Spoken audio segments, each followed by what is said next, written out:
meeting of the Dickinson City Commission. Let the record show that all commissioners are present. First item up is the order of business. Mr. Winningham, are there any changes to the order of business?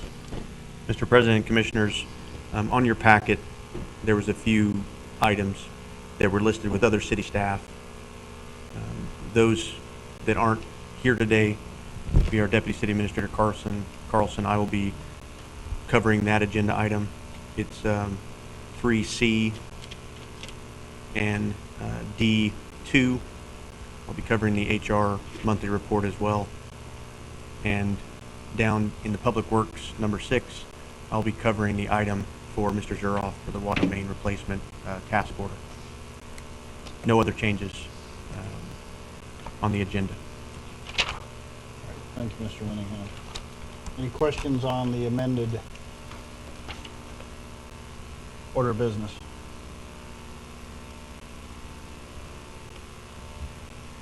There are no questions. Look for a motion on the order of business. Move to approve. Second. Move to approve by Commissioner Oderman, second by Commissioner Frederick. Any further discussion on the order of business?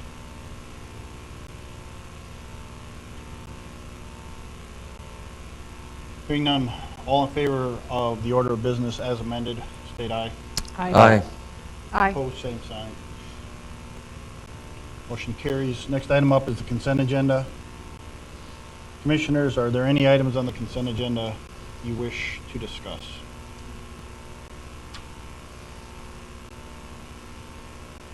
No discussion. I'd look for a motion on the consent agenda. Move to approve. We have a motion to approve by Commissioner Soboluk, Second. second by Commissioner Walla. Any further discussion or questions? Hearing none, we'll vote. Mrs. Soboluk, Aye. Ms. Walla, Aye. Mr. Frederick, Aye. Mr. Oderman. Aye. Chair votes aye. Motion carries. We'll move right into administration and finance. First item up is our monthly financial report, and this will be handled by City Accountant Maury. Welcome. Thank you, President Decker and Commissioners.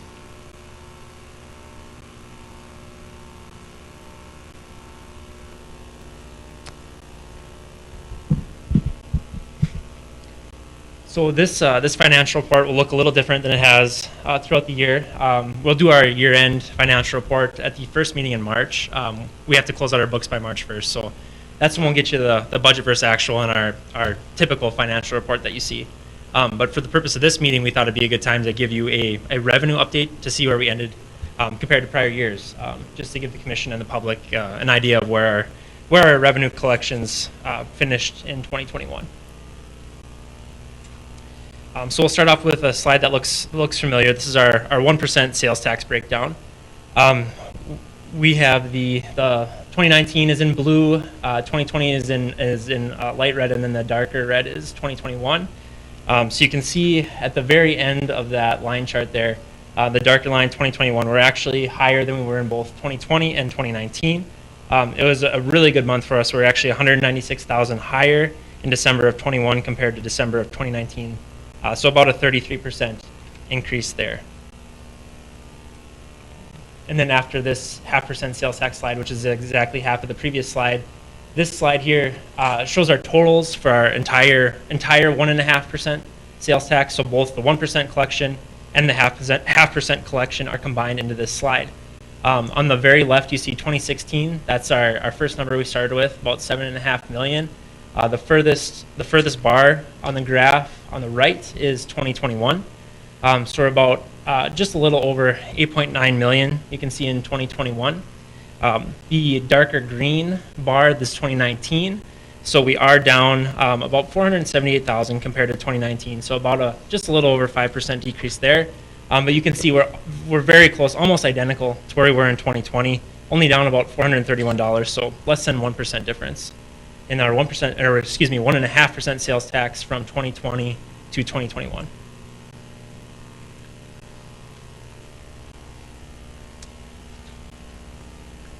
And then on our hospitality tax, so again, the blue line being 2019 and the darker red line being 2021. So we are a little bit higher here as well, about $19,000 higher in December 21 compared to December of 19. So about a 27% increase there. And then with our yearly totals, so you can see not quite as high as where we were in 2018 or 2019 in those middle two bars on the bar chart. In our 2021 collections altogether, we're down about 82,000 compared to the entire year of 2019. So that's about an 8.2% decrease. And then you can see the lighter blue line towards the right there is 2020, up about $11,000 there, just over a 1% increase in our hospitality tax from 2020 into 2021.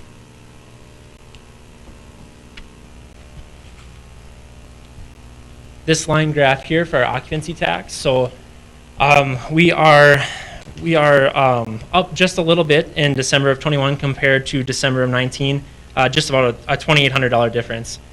So not a huge change there. It is about 11% increase.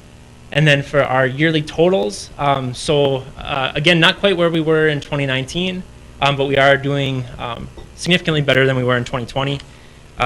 We are down 67,000 compared to 2019, but we're up 58,000, roughly 58,000 compared to 2020. So about a 22% increase there over the prior year.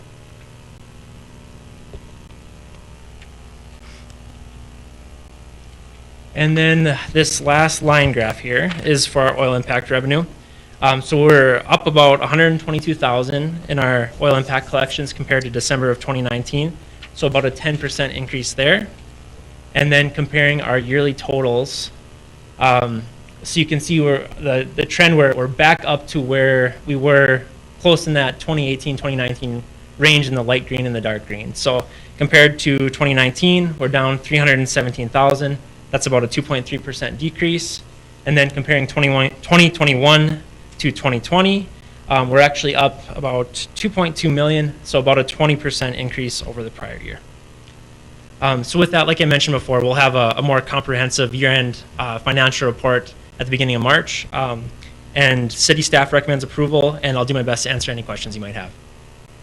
Thank you, Mr. Maury. Any questions for Mr. Maury on the financial report? Mr. President. Mr. Oderman? You know, just looking at the sales tax comparison from year to year, I think it's important to note with how abnormal the last 2 years were, 20 and 21, how well we weathered the storm. And I think it's because, you know, as a city, we decided to stay open. We didn't have mandates and things like that. And I think that's commendable to know that, you know, hindsight being 2020, that we made the right decisions.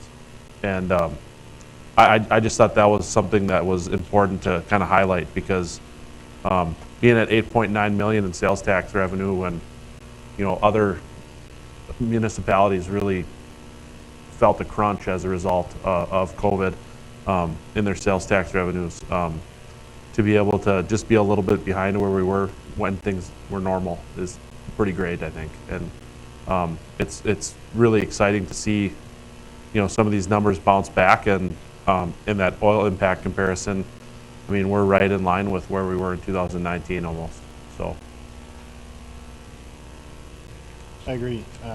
It'll be an interesting year, 2022. So we'll see. and you know, the thing is, we were purposely conservative when we budgeted that oil impact, and so we've got a good cushion built into the budget there. And yeah. Any other questions or comments for Mr. Maury? I'd move to approve. We have a motion to approve by Commissioner Sobeluk, Second. second by Commissioner Oderman. Any further discussion? Hearing none, we'll vote. Mr. Sobeluk, Aye. Mr. Oderman, Aye. Mr. Frederick, Aye. Ms. Wallach. Aye. Chair votes aye. Motion carries. Thank you. Thank you. Thank you. Our next item up is a beer and wine on sale liquor license. This is for Eyewear Concepts, presented by City Administrator Winningham.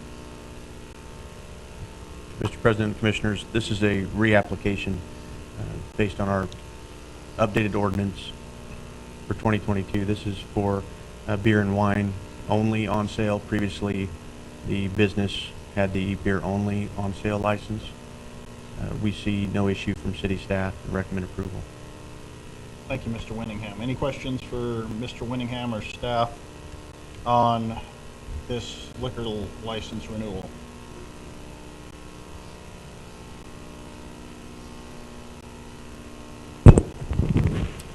Not, I'd look for a motion. Move to approve. We have a motion to approve by Commissioner Frederick, Second. second by Commissioner Walla. Any further discussion?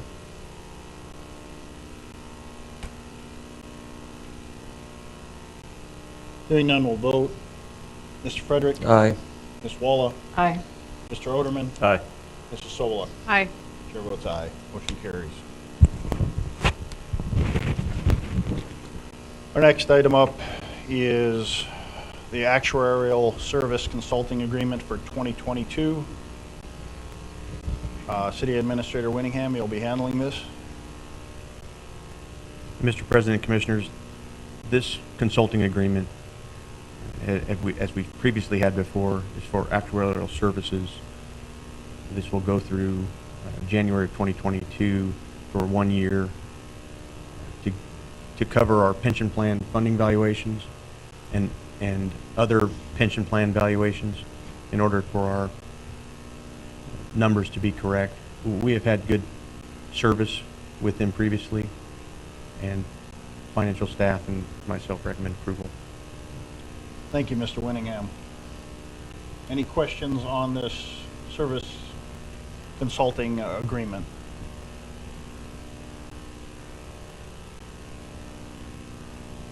Any no questions or comments, I'd look for a motion. So moved. I have a motion to approve by Commissioner Solak, Second. second by Commissioner Frederick.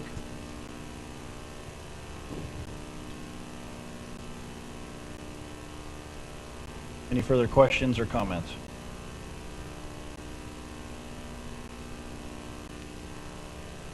Hearing none, we'll vote. Mrs. Soboluk, Aye. Mr. Frederick, Aye. Ms. Walla, Aye. Mr. Oderman. Aye. Chair votes aye. Motion carries. You see, we have a report from the Dickinson Youth Commission, and that is to be presented by President Meyer, but I do not see her in the crowd. She couldn't make it tonight, so I believe. So, do we got somebody pinch hitting for her? We do. All right.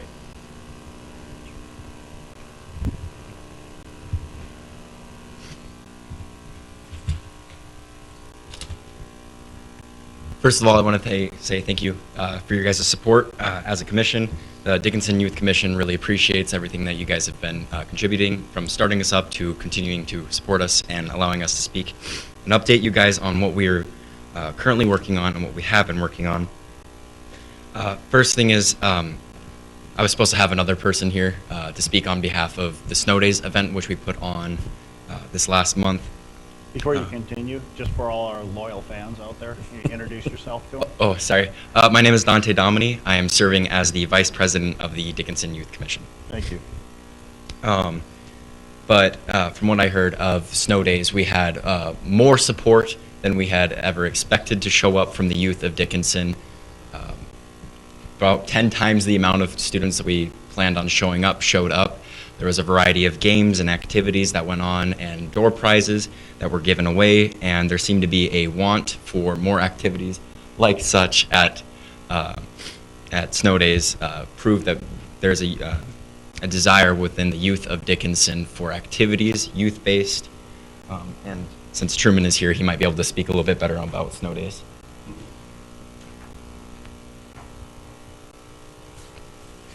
You'll pardon my tardiness, commissioners, but the Snow Days was an absolutely fantastic event. We had a great turnout. We had a turnout of about 180 people once you figure out the people who came but didn't put their name on the list and all the other people we had who entered in the door prizes and the other just countings that we had going on throughout the night. We were able to have a broomball tournament, which had 5 teams compete, and we were able to leave that with minimal injuries from the team members. I myself was out of commission for a day with a broom to the back, but it was a very fun event all around, and I think a lot of people enjoyed it and will be keen to come around next year.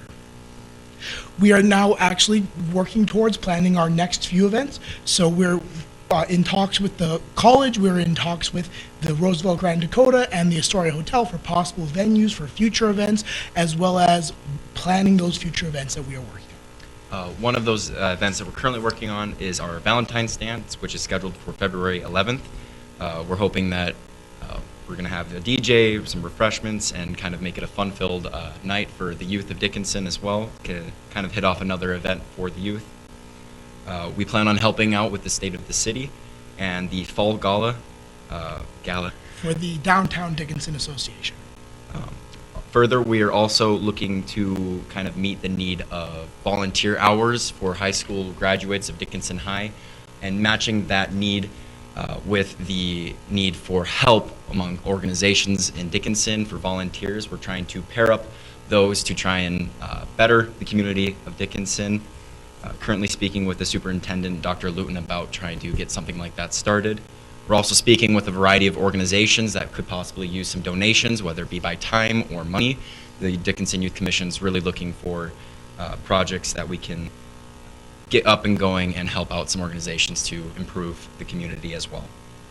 So as previously mentioned when I was here last time, we are developing a program where kids who need volunteer service hours, the Youth Commission will pair them with local community services and different charities in the city of Dickinson that need community service hours. So we're acting as a programming arm to be able to take these kids who have this resource to offer community service time and giving it to those charities that are in need of it throughout the city. And that would be about as far as we've gotten so far. So thank you guys. We appreciate all your help and support. I think you've accomplished quite a bit, so, in a short period of time, so, we really do appreciate all your hard work. So, Commissioners, any other comments? Same. It's good to see you guys getting out there and getting after it. We appreciate it. I think it's going to be a good program for a lot of years to come, and you guys will always be the ones that got it started, so Thank you. congratulations. Yeah, I was. I went over to the ice arena that night that you guys had the Snow Days event, and I was pretty blown away. I got over there about 9:45, 10 o'clock, and the amount of kids that you guys had there at that time, I was blown away. And at the Youth Commission meeting last week, they talked about how they were expecting to see 20, 25 kids, and there was 180, and I think they were all there when I was there. Because I mean, it was nice, organized chaos. You guys did a really great job of putting that together and kind of keeping it under wraps. So, Mr. President, just to, not to miss, but can you mention just a couple of the companies that donated, and then mention a little bit about Rotary and the funding they provided? Yes, so Rotary, as one of the partners of the Youth Commission, did donate $500 for us to be able to give away prizes and be able to have that ability to. I know Rotary, I'm not quite sure how many of the other businesses, would be an excellent question for our treasurer, but I know that several local Dickinson businesses did donate gift cards and money to buy gift cards for us to be able to hold an event that has more intrigue to our audience. We'll get a snapshot of that posted on the Dickinson Youth Instagram at some point, and that way people can follow that. Thank you so much for giving that report. Thank you, guys. Thank you. Thank you. Thank you for your time, Commissioners. Our next report is our monthly HR report, and City Administrator Winningham will be handling this. Mr. President and Commissioners, if you look on your packet and you open up the hiring journal, I'll just speak to some of the highlights. If you'll look at some of the recent hiring, we spoke about this at the last commission meeting, but we did hire one for animal control.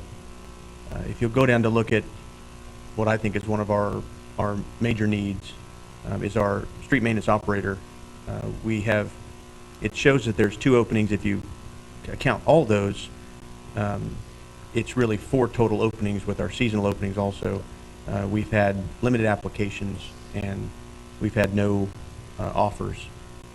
That position is reopened. You'll see it flying on the city website and through HR. There's a few others that I know that the police can talk about, but we're still sticking with our very high standards for our police officers. We do have a number of applicants, and there are a few that we do deem qualified, and they'll be going through the process. And really, subject to any questions, and I'll just hold. If there's any questions, then I can answer them. These seasonal maintenance operators, I know one of the requirements, and I could be incorrect, but I think it is that they have a CDL. Is that a requirement for the application, or will we train once they're hired? So we can talk a little bit about the risk to the city, but if you are driving a 26,000 plus vehicle, then yes, CDL. So if that has a blade, if it's a loader or another piece of equipment, there is no requirement for CDL. Essentially, we could, in emergency situations, we can, and we've asked the team to consider looking at how we would do that training program to have some of those that are qualified operators without a CDL that may be able to run a plow. It is a risk. It's not an easy piece of equipment to handle with vehicles and personnel around, but it is something we are considering. I have asked the question because nationally, I think it's going to be a struggle. Federal motor carrier laws have changed, so they will require us to do more training with CDL. That's nationwide. We will be no different in having the struggles of finding CDL operators at the $19 to $20 pay that we start at. And so city staff is considering how we would present that back to the commission once we see essentially an emergency need. Ideally, we'd like to find that need in-house. We'd like to be able to find competent city workers that are willing to do that extra for the city, since they're already covered by the city. I think in the past that's happened. I think there's been some creativity during snow emergencies, but I'd like to have that as a standard instead of doing it in a crisis. So staff is looking at that, but I think it's a great question. So the answer is no, you don't need a CDL for certain piece of equipment, but if it is a commercial vehicle, or if it's a vehicle over 26,000 pounds that's roadworthy, then it has to have a CDL. I was just thinking with the seasonal snowplow operators, we have individuals within the community that would like to apply. They do not have CDL. We look on a case-by-case basis and sign them up so that we do have that emergency staff available, especially if they are under the understanding that they're on call. But I do think there are some retired operators within the city that would step up and possibly fill that role for us. Like a PRN basis, yeah. And I said a lot there, probably might have made any mistakes, but Mr. Dave Cliff, if you think that was a sufficient answer, if you're still sitting here. Yeah, on the seasonal snowplow. Come to the microphone though, please.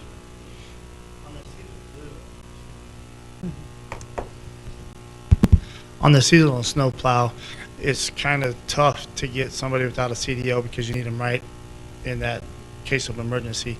So typically, in the past, going back to a lot of data and emails with prior people that have been here, it's kind of tough to bring them in without a CDL because you call them when you need them. We do currently hire people without a CDL, but as you'll see in the presentation I'll be giving to you guys, as of February 7th, we have to start training our employees under the Federal Motor Carriers Act, and so it's kind of tough. We currently do.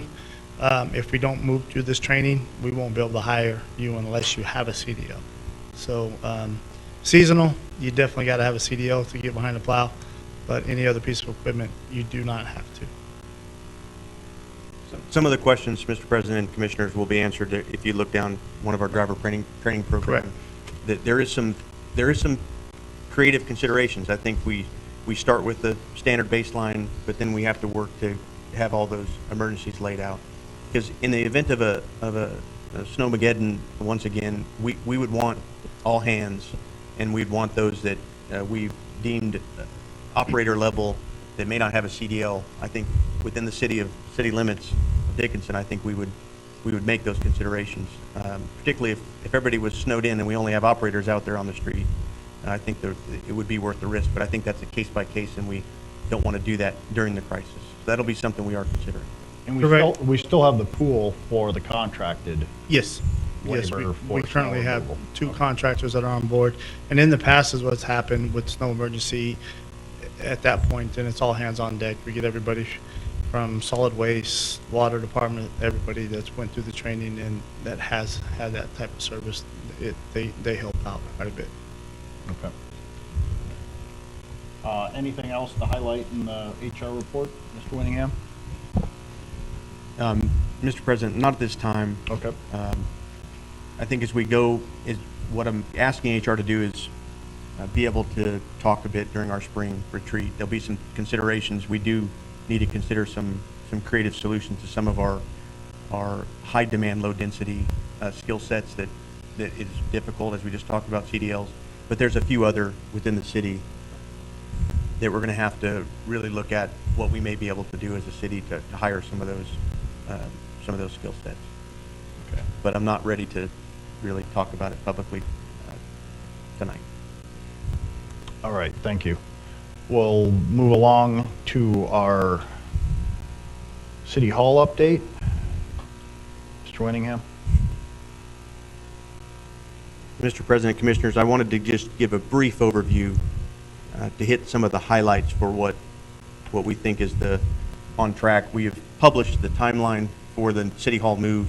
If you walked around the old City Hall, the 2 terms are, this is now the old City Hall, the new City Hall, the older building, which is now the new City Hall, which is downtown, is how we've labeled them.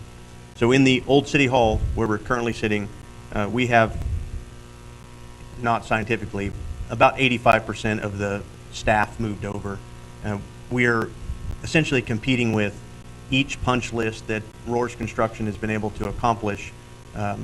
Although I believe they are behind in some of those items that they should have been complete on, there is reasons, I can call them excuses, but essentially reasons why all of the work is not completely done. As you know, during the contract, there was a specific timeline. What we're going to do is continue to push to get the items done. We want to be open for business on the 24th of January. That's what we've put out to the public. And I know that the crew from Roars is working really hard to get that all done this week. So I wanted to just provide just a little bit of that insight. Some of the items that we were waiting for, some of the hardware, that still was a consideration, so we can talk about supply chains and the problems that we're faced with. But what we're really seeing is that it's manpower intensive now. We'd like to see more hands and feet over there getting the final touches done before city staff completely moves in. That's what I saw a little bit over the weekend. I see that now this week. We're hoping that intensity continues to go up into Friday, and so that we can consider that completely done. And a final walkthrough and acceptance will probably be after we are fully occupied. So the 24th, we still are going to be considered open for business over in the new City Hall, and we will have our first court on the 27th of January in the new City Hall, and we'll have our first commission meeting in the new commission room on the 1st of February. If any of that changes on an emergency basis, then I will come back and give an update to the commission on why that didn't occur. But I'll be open to any questions if there's any from the commission. Thank you, Mr. Winningham. Any questions for Mr. Winningham on the progress moving into the new City Hall? Or City Hall update?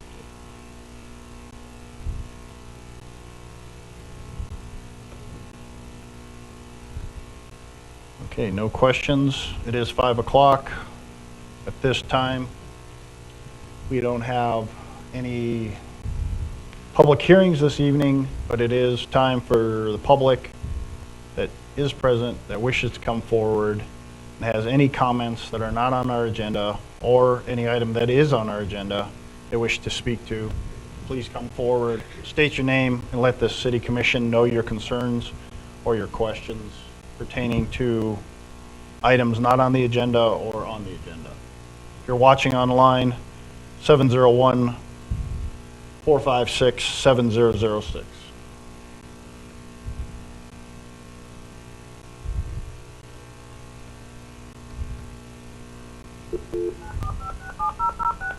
The conference is currently empty. You will hear silence or music on hold when connected. Again, if there are any members of the public that wishes to come forward and has any comments that are about items not on our agenda or on the agenda and wishes the city commission to hear them, please come forward, state your name, let us know your concerns or your questions. And if you're watching online, 701-456-7006. Anyone from the public?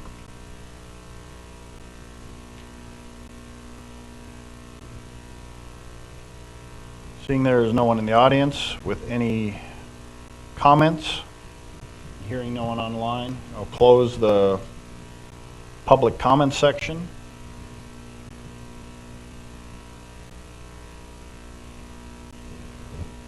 We'll move back into our reports. Our next item up is the town square update. Mr. Winningham?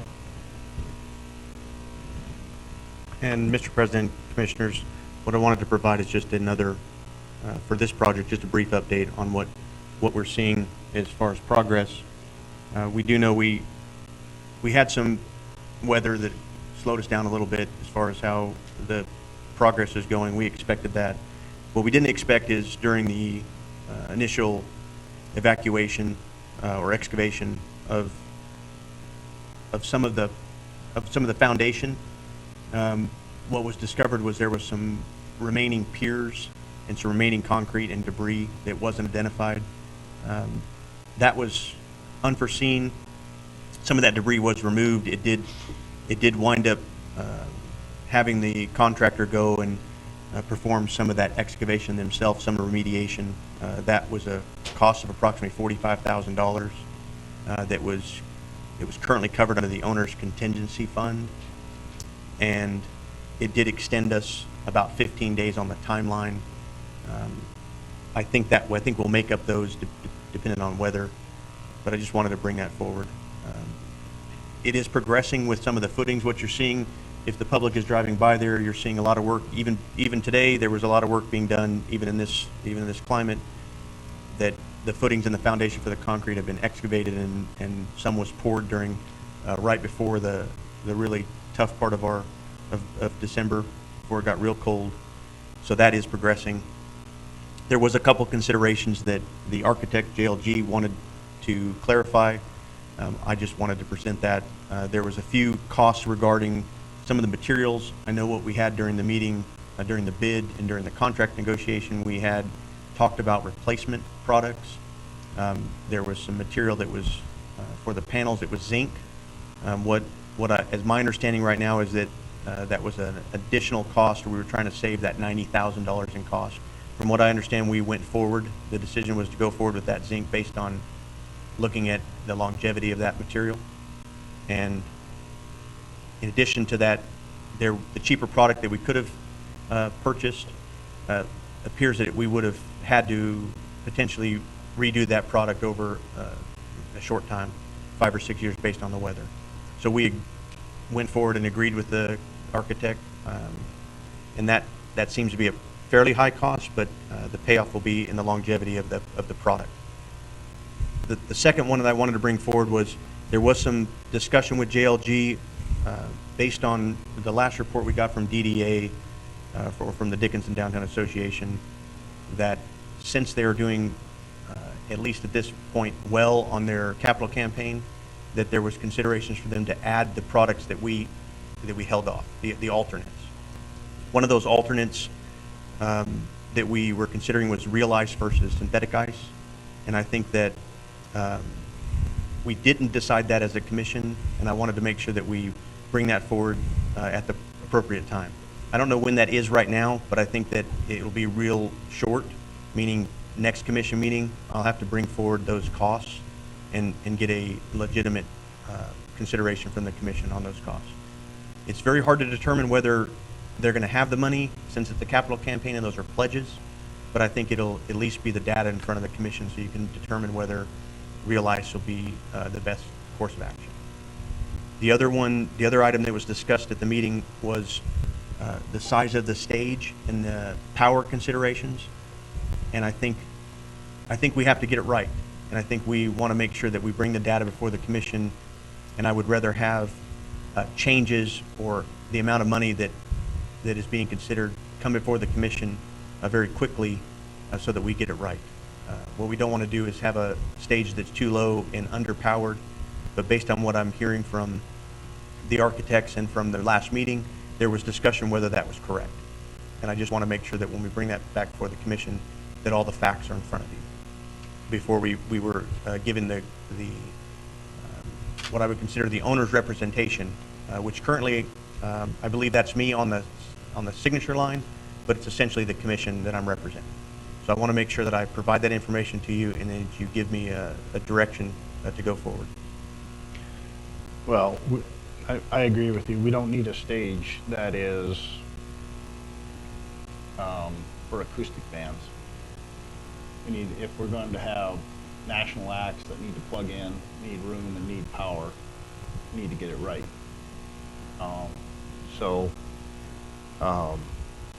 Look forward to any of the updates to make sure that if those changes need to be made, we can make those changes. I'm happy to see that their fundraising is going well. I personally would rather see real ice. I think that eliminates a lot of the need for specialized skates like the Gleis would require. Again, though, I'd like to see the changes, in the cost in doing that, and if it sets back the project any. So by making that change. Mr. President. Mr. Oderman. Mr. Winningham, what was their target for the fundraising for what we had already approved as a commission? Was it 2 or was it a little over 2? I thought it was like 2.1 or 2.2 or something like that they had to get everything that was, because we had committed up to 2 million.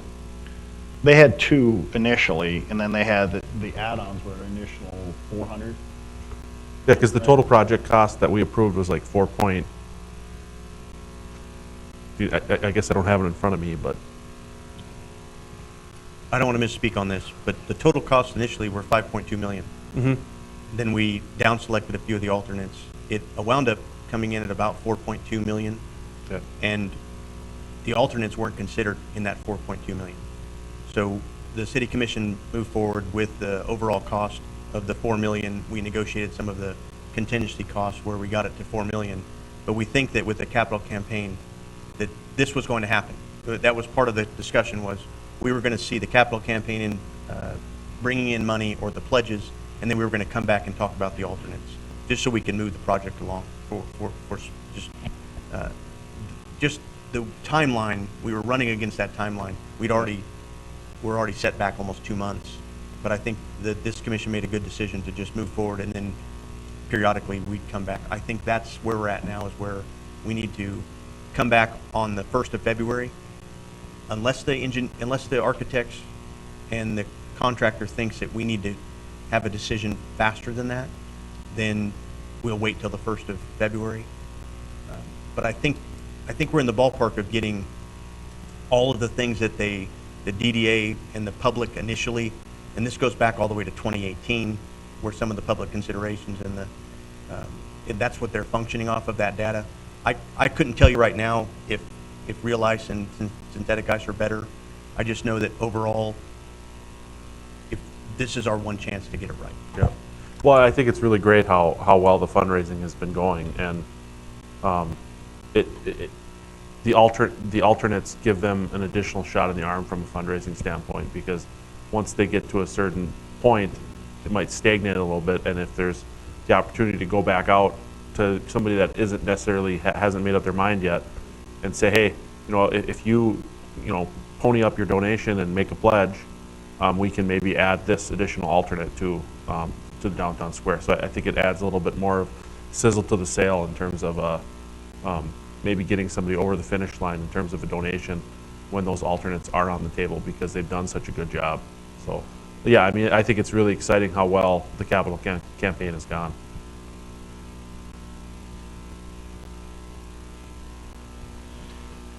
Any other questions for Mr. Winningham on the town square update?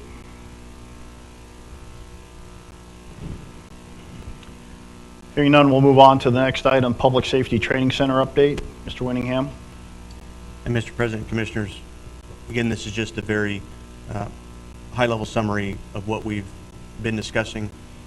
As you'll recall, a few sessions ago, we talked briefly about what we would consider as the Public Safety Training Center. The Commission authorized a $30,000 architecture and exploration fee, essentially, to get us some data.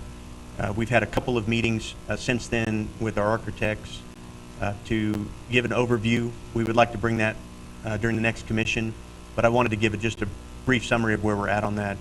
We have a product available to show the commission. We'll do that on the 1st of February, and I just wanted to give the rough number.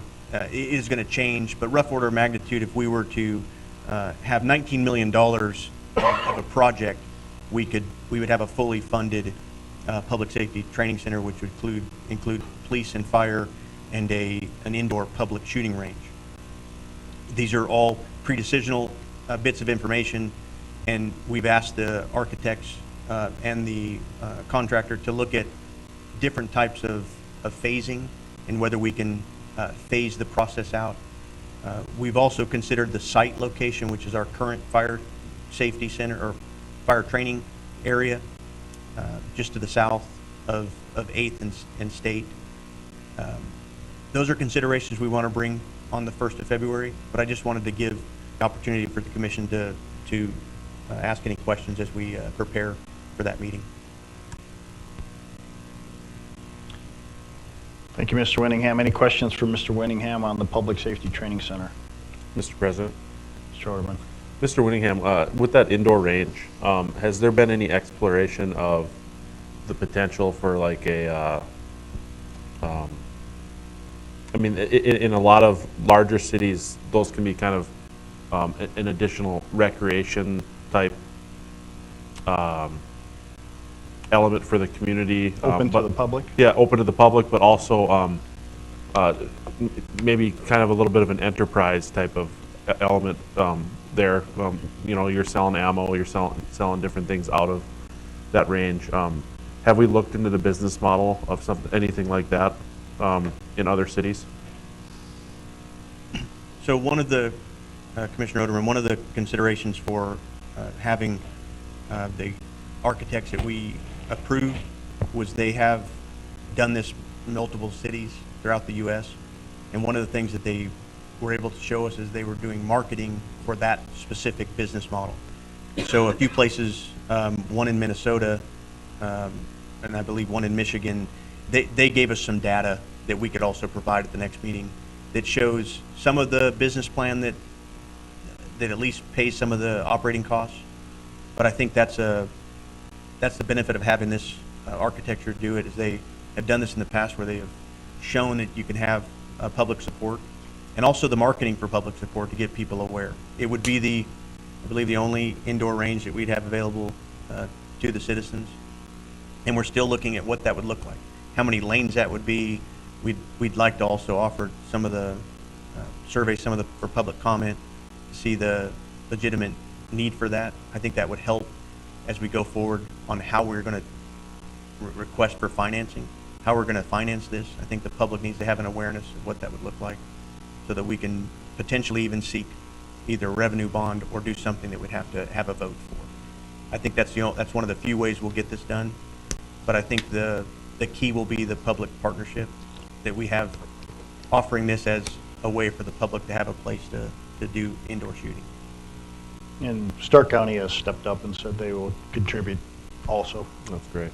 So once we get the final tally dollar-wise, I feel that reaching out to Billings County, Dunn County law enforcement, other surrounding law enforcement agency, Highway Patrol, and to include the North Dakota Army National Guard because they have an MP unit here.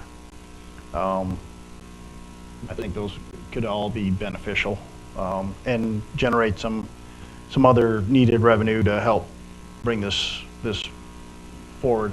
From the get-go, I've always said this has to be a public shooting range. Because there is a need there, and I can tell you, if we survey the public there, I think there will be an overwhelming want for some lane time. Well, and I think from a funding standpoint, you can make a pretty strong case for the 8-county area, but also expand that outside of our southwest corner here, because wouldn't it be best to train our law enforcement in our own backyard? And people that are familiar with the area, familiar with the different counties and things like that. I mean, I think northern South Dakota, you know, all the way over maybe to Bismarck, something like this, you can make a strong argument for those counties to help fund something like this, because they're going to benefit in the long run. Indeed. And Commissioners, Mr. President, Commissioners, the Leo A. Daly is the architect that we're working with, and so for the public, if they were to search for Leo A. Daly and see some of the projects that are on their websites, that you know, they focus on public safety training centers, and so we have considered this as something that we would do, and I want to say on the cheap, but something that we would do that's very cost effective with the types of indoor use that we were looking at. But it would also give our ability to sustain our world-class training.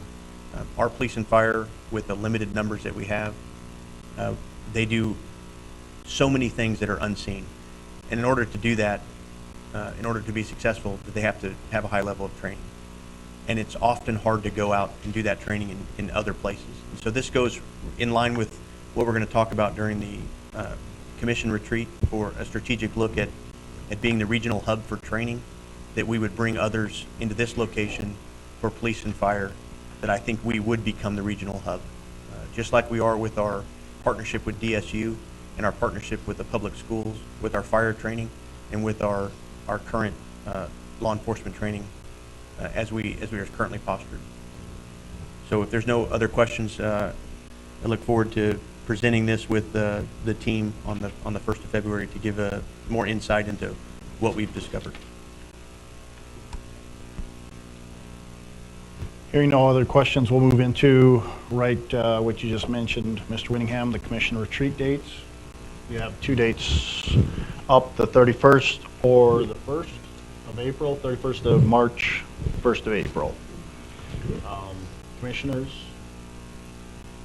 So let me, Mr. President and Commissioners, I know there's some timeline that we're competing against. The National League of Cities has now published their calendar. I believe it was either this morning or over the weekend, in somewhat of a surprise to me, but it did get published, and so they're looking at hosting their National League of Cities during that same week. That is their spring. The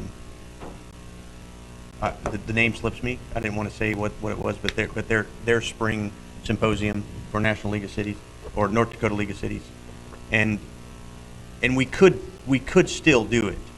It would just require participation if commissioners were going down to Bismarck or over to Bismarck and then coming back. We could also consider pushing it the following week, but we run into some other timeline considerations for it was Good Friday.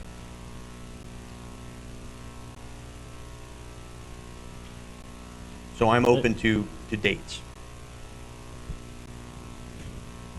Commissioner Oderman, the convention is what day? April 1st and 2nd. Right.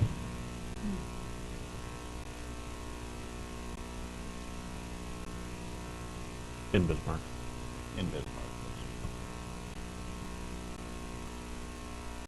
So even though we thought we'd give alternates, we did have an additional alternate the 24th or 25th of March.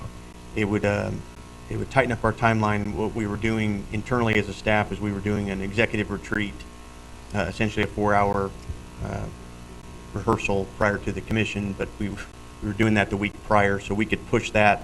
But I think for the commission, if we'd like to slip that to the left, we would offer then the 24th or 25th of March as a retreat date. How does the 24th look for most of you?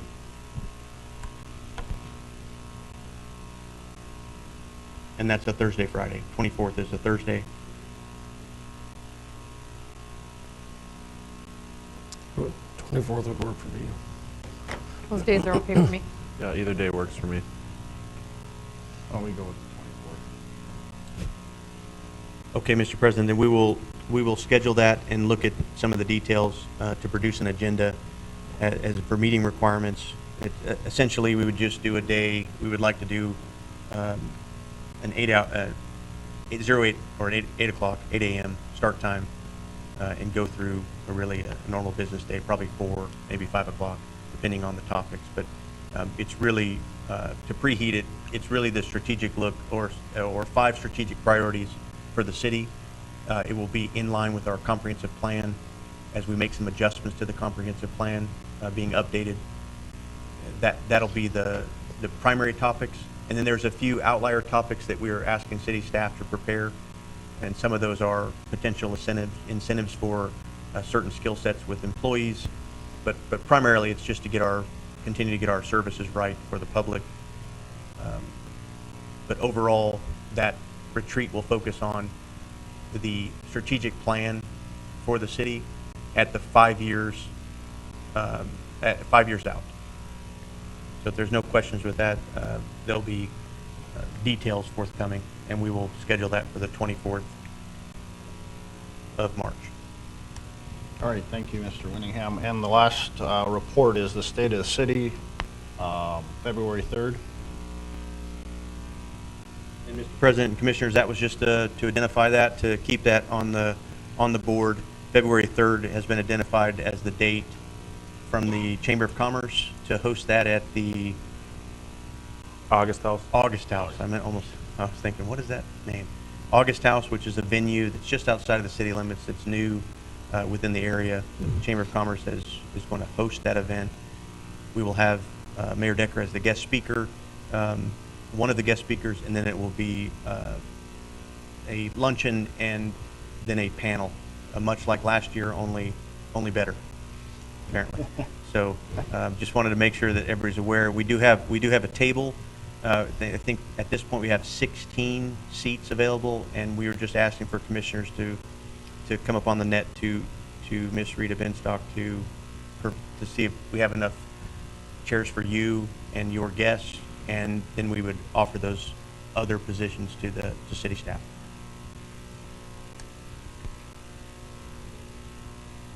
Okay, any comments on the state of city? Questions? Hearing none, we'll move into public safety. First item up, we have the fire department, and we have a fire truck bid. And this will be presented by Fire Chief Presnell. Thank you, President Decker and Commissioners. The bid before you is for the purchase of a 100-foot aerial apparatus. Back in December, we went out to bid for a new aerial apparatus to replace a nearly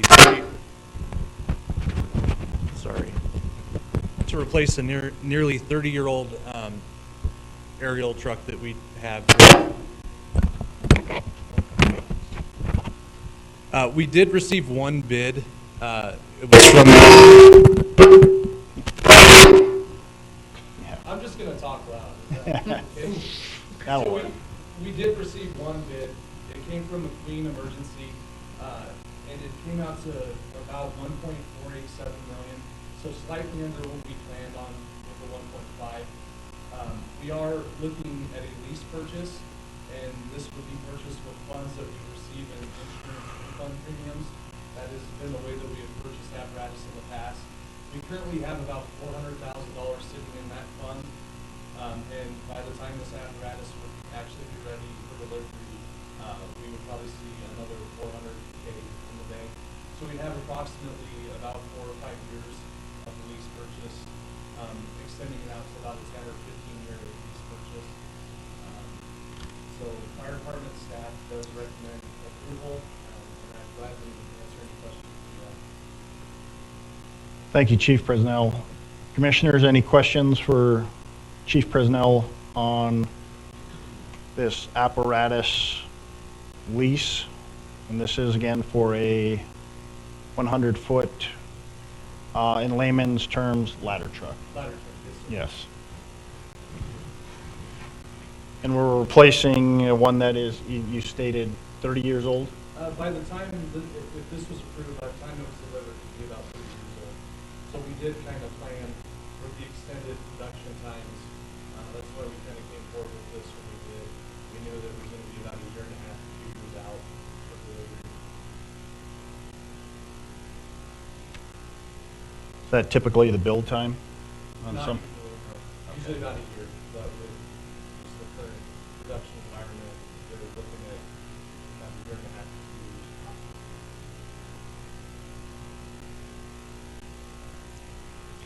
Any questions, commissioners?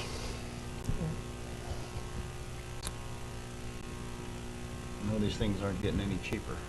We buy 'em.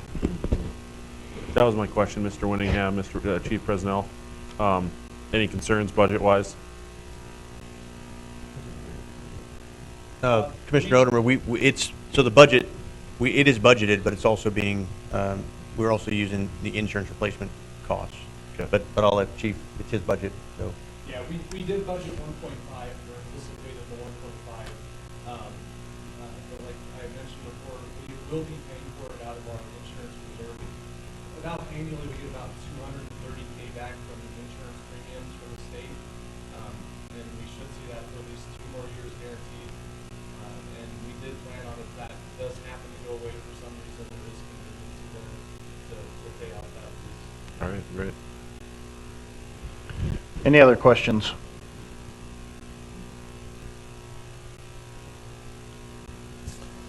Hearing none, I'd look for a motion on this purchase and this fire truck, ladder truck bid. Mr. President, move to approve. We have a motion to approve the bid for the ladder truck for the fire department. Second. We have a motion to approve by Commissioner Frederick, second by Commissioner Walla. Any further discussion or questions? Hearing none, we'll vote. Mr. Frederick? Aye. Ms. Walla? Aye. Mr. Oderman? Aye. Mrs. Soboluk? Aye. Chair votes aye, motion carries.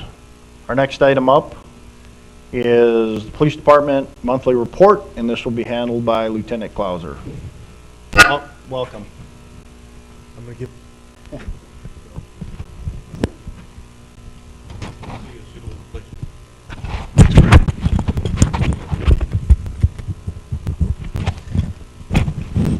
Mr. President, Commissioners, thank you opportunity to come tonight. I don't know if they're going to pop it up on the PowerPoint here or not for you guys. Chance, There it is.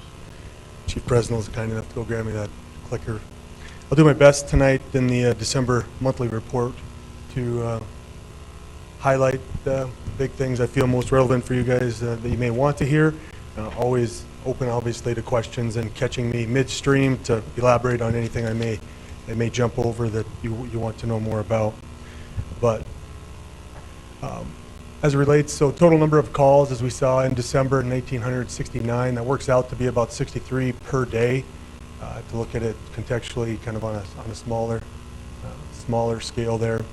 The trend is continuing to hold, as we've told you guys in the last few months throughout our cold spell here. Our total number just slightly lower than what it was in November. No surprise with the holidays and some of the cold spell upon us to that end. Some of the top stats that you're going to see right there: speak with an officer at 76, and they all the way to the bottom with our care required being 12. Suspicious persons vehicles kind of hugging up there with the lead as well. There you go, that's better. Our total accidents were 97. That's a decent number. Not surprising with December and the month that we had there with the weather that came through. A few of those drizzly blizzard type days with some icy streets. So 3 of those being injury, which we always like to see those at a goose egg. I don't have anything I could elaborate on those injuries. Sometimes you guys like to hear maybe a few more details about those, but 25 hit and runs. And so that's a decent number tucked in there at 97. Total number of traffic stops sitting at 341, 181 citations and 100 warnings. That leaves us shy on the math by about 60, so we had about 60 verbal warnings in there. So officers operating at that level for the month of December. Our warrants were up for the month pretty significantly at 53 from that just mid-40s in November. The rest of them, just about to say theft and fraud, up significantly over the holidays. Some of that is unsurprising, and for obvious reasons, Christmas and such upon us. Our sex offense, you see that there's a big spike in that. We're up at 5 for the month, and there's a number of different categorical things that fall underneath sex offense numbers, but just a few highlights there. And maybe the other one there, if you slide down to the bottom, disorderly conduct's at 13. Pretty drastic increase from November when we were sitting near 5 or less. Behavioral health, continue to get that number in front of you as these talks in the community continue to urge forward. 98 total. 16 of those suicidal threats. 65 welfare checks in general, be it from family members or friends or loved ones. 7 mental health.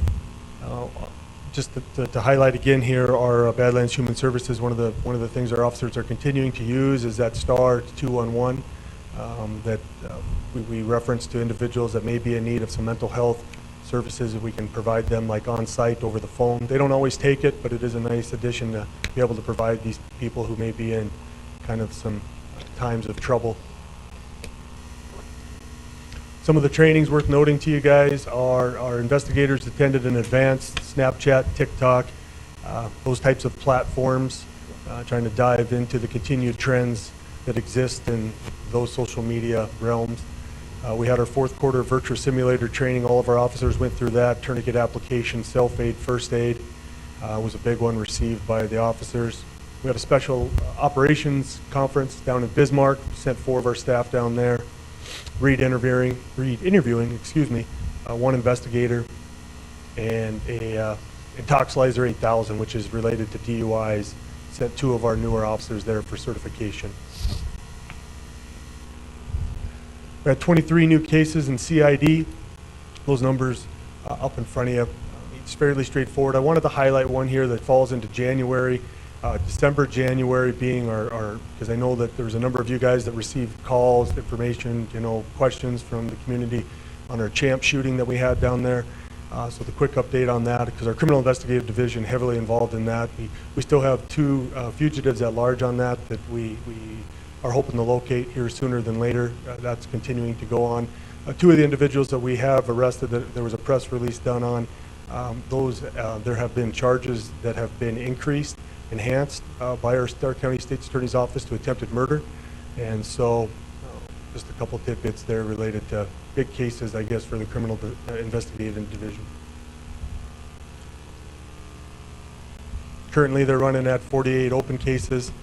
We did have a big burglary at one of our commercial establishments in town. There was over $10,000 that we're trying to work to. There were some Badlands Crime Stoppers tips and some Facebook information sent out there trying to locate or help identify a suspect that you may have saw. We had a large-scale call-out by some staff on a suicidal barricaded subject that ended up being solved and came to a peaceful term, and an arrest was made on that, but that was near the holiday, Christmas as well. Calls for service in our schools, middle school in the lead right there at 27. Can't tell you what those compared to for last month, but some of the highlights that in those numbers from the high school, 9 out of the 17 that they had there were cited with juvenile summonses. Our Dickinson High School Academy Expo showcasing the police department, we were involved in that. A lot of the vaping, which is a big issue for us among our youth, some presentations there as they continue on. Middle school, we had 13 out of the 27 numbers where we issued juvenile summonses. We had 4 suicidal student calls, 4 fights, 3 calls to speak with a student about behaviors and consequences, 5 investigations towards threats made by students towards staff, things as such, one indecent exposure in the school. And then down at the very bottom there, their elementary schools, just 3 calls for service. But the big one that was a nationwide TikTok viral sort of post, being the National School Shooter Day, that took a lot of resources by the police department. We had a number of individuals called in. We made sure to address any security concerns that our schools may have had extra staff at the schools on this particular day to help kind of calm the storm that this thing created, that I know some of you guys are familiar with. Lieutenant Clauser, how much easier would your guys' job be if they just shut down social media? If I try to speak precisely, it certainly would help. It certainly would help, Commissioner Oderman, yes. Our records department up front, fingerprints continue to stay pretty consistent flow in and out of those doors. Sex offenders, 19 registrations and or updates with them. 1 new offender registration into town, and a couple of employees we sent out to our neighbors, which that's important training for the purpose of our federal reporting that we're mandated to do, and we're audited by the FBI. So we got to have that in line for the city and the department, make sure we're crossing our T's and dotting our I's. Dispatch's calls for service were up just a smidgen from November all the way down, as you see there. And so I don't have anything that jumps out at me, I think, to elaborate on other than just that. Our calls for service for animals were about 104 for the month, ranging from the barking down to merely surrendered. 64 at large, significant. And of the, I believe 70 that were total number there, there's currently none that still, well, excuse me, there's 2 dogs that still remain at the shelter out of the 44, and there is 5 cats out of the 26. None have been euthanized, and I know a lot of listeners that pay attention after the fact like to see that. So most of them are going back somewhere or into good hands. Just another outlay there on a number of from the 70 total impounded, a breakdown. There are a couple bites in there, but again, I can't explain or expound on those much further than that. The community events for you guys, as you may have saw or not, we were heavily involved with the Cops and Kids. We served 44 kids in the area. They each got $100 to go spend. We had about 25 of our officers that showed up on their own in uniform to take the kids around, and so we had a lot of feedback and positive remarks from the community on this event here. It's one of the officers' funner times of the year, be able to go spend money that's not theirs and make a kid smile. So we donated some food back to the Amen Food Pantry. There, some of the familiar faces that you see. Mr. Officer Kubik just recently up in front of you. There's Officer Hoppin and Sergeant Wallace. Promotional things as the wheel continues to turn for us. Detective Sergeant Travis Lyons, newly in his position. That was my vacated position for a little over 10 years, and that I was in for a little over 10 years. And then there's the officers that you had up in front of you for swearing in, Officer Knapp and Officer Kubik again. Down at the bottom right there is Officer Abby Johnson, who was in front of you several months ago, but now has recently completed the basic academy and is back with us, happy to be home and on the streets serving you guys. Here's our Christmas photo for you guys. Got a little bit of the squinchy eyes from the sun that was coming down on us on that afternoon, but we just want to highlight so you guys know that the community support for us continues to glow, and we're appreciative of that, knowing that we're not perfect. And over the holiday season, the amount of food and treats and different things that came in was remarkable. Every day there was loads and loads coming through the door, more than what we could do some days, but pretty special to be serving the community that we are in now. And I'd entertain any questions that the commission may have. Thank you, Lieutenant Clauser. Any questions for Lieutenant Clauser on the police's monthly report?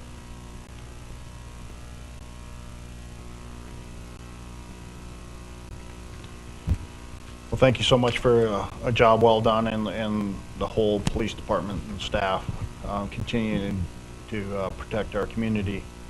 We'll move right into your second item. Lieutenant Clauser, you have an MOU for the Siren project? Yeah, Chief Dossinger had provided me the documentation here. I think you guys may have it up in front of you as well, but just that it explained everything is in order, had forwarded on for recommendation for approval. Essentially, what that is we are transitioning over to a new radio program. It's a statewide program. I think that it's going a little bit slower than what they had initially anticipated, but as part of this, we are at a particular phase where a structure needs to go into the area by our water tower up on 35th Street Southwest. And so I think all of the brains has been done on this, and everything is pretty much set to go. And Chief Dossinger recommended approval for moving it up. Thank you, Lieutenant Clauser. Any questions for Lieutenant Clauser on the MOU for the Siren project?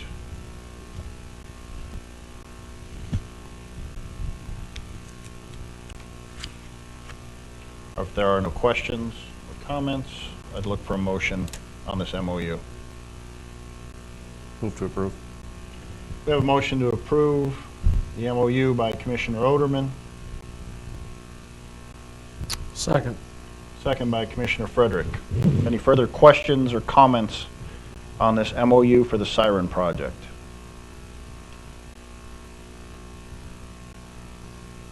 Hearing none, we'll vote.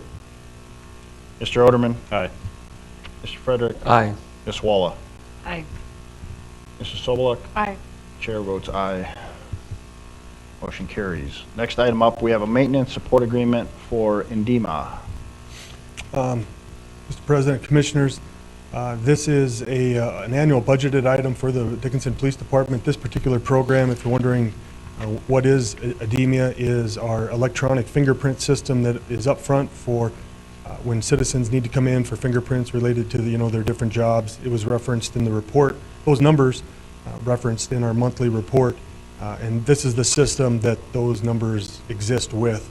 And so the Chief Dossinger, again, forwarding it on to me, just saying that he felt everything was in line as it has been and moving forward with the information provided to you, and recommended approval. Thank you, Lieutenant Clauser. Any questions for Lieutenant Clauser on the Indema? Mr. Winningham, if this is a budgeted item, why do we have to approve it?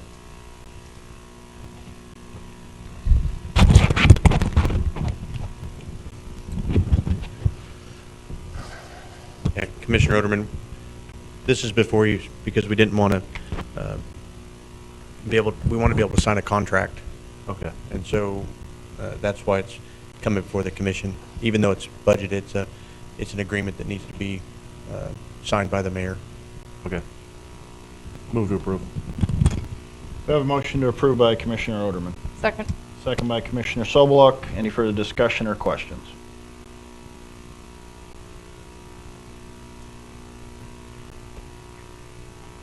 Hearing none, we'll vote.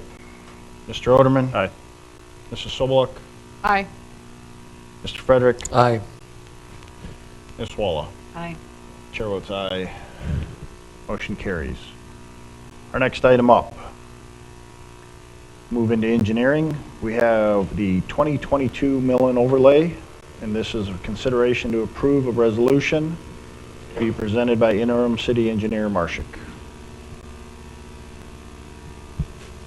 Evening, President Decker, Commissioners. Before you, enclosed in your packet, is a preliminary engineering report and a resolution to create the Special Improvement District number 2022-01-1 for the 2022 Mill and Overlay Project. This project is included in the 2022 Capital Improvement Project budget, and areas were chosen based on the 2019 Pavement Management Report, along with field visits, preliminary estimates, and staff discussion. 5 areas were presented at the commission meeting on October 5th of 2021, and Zone 5 was chosen based on a recommendation from the staff. James Kidrowski with KLJ is here to go through this item for you and give us some updates. He can help us answer any questions for the preliminary engineering report. And please jump in, James, and if you have any questions, just let us know. Thank you, Loretta. Mayor Decker and Commissioners, good evening. Just here to give an update on the 2022 mill and overlay.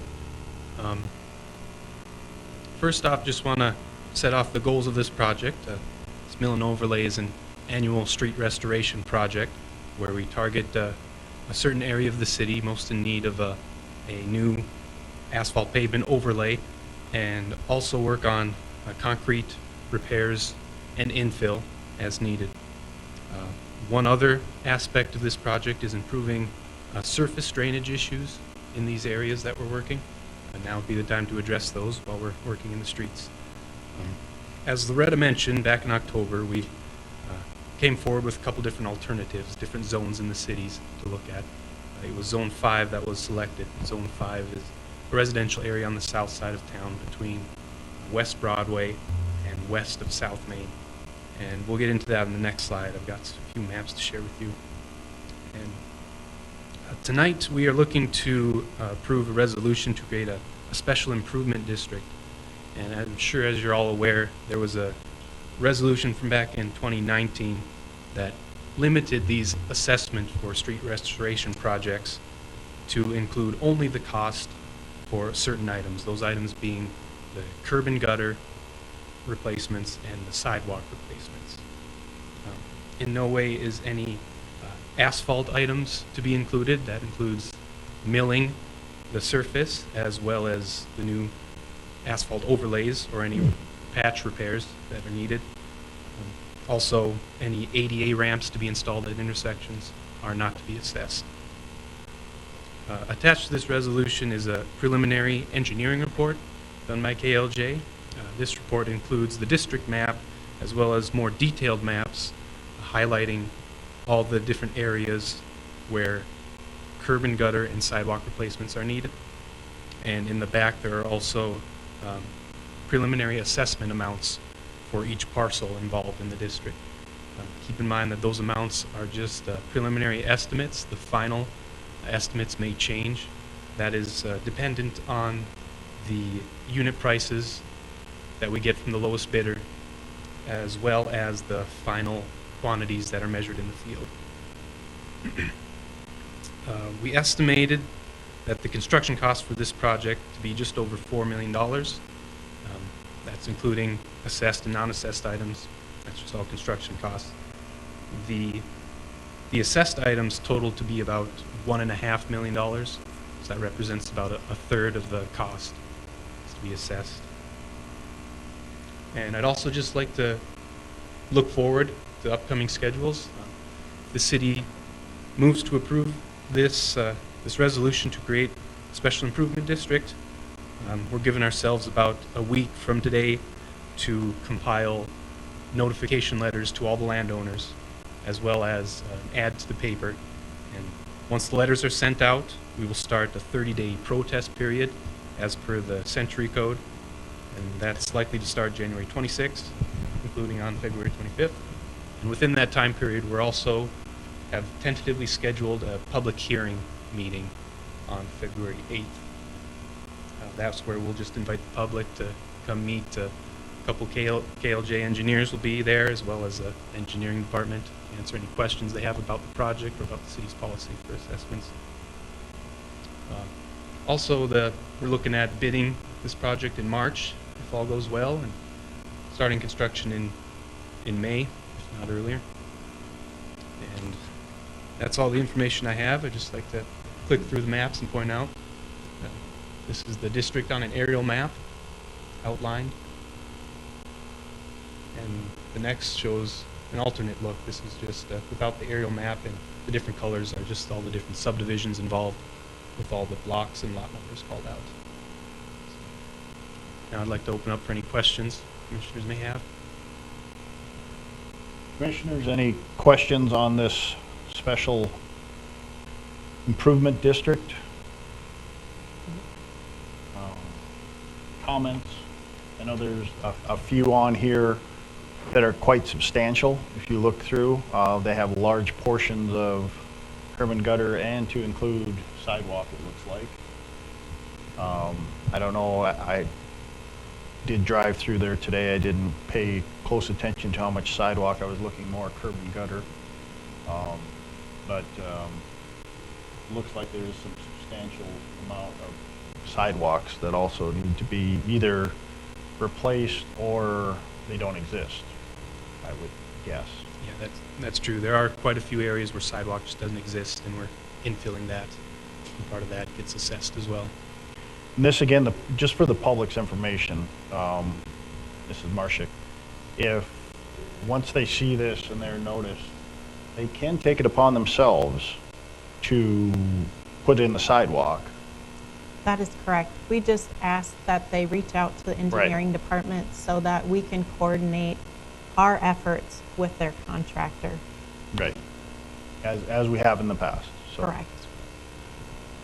Any other comments or questions on this special improvement district? Did we ever determine or find an answer on why we're levying that 1% to 2% administration fee on this? I think it was about a year ago that, well, a little less than a year ago.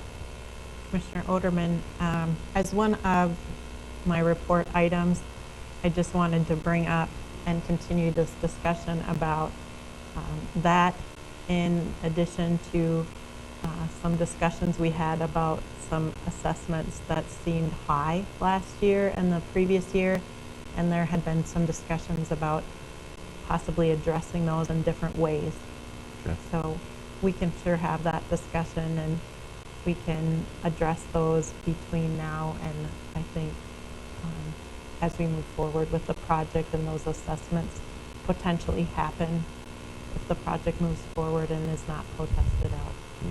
Because, I mean, just being familiar with this area of town, I mean, this isn't the most affluent neighborhood, and some of these are very substantial.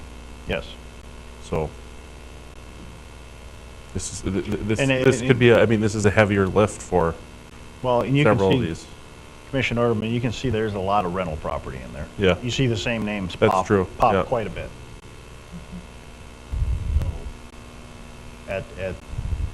that's something too that the owners that are. Yeah, you're right. It's maintenance. So there's a lot of the same names on there. Thank you, Mr. Marshak. Any other questions, comments?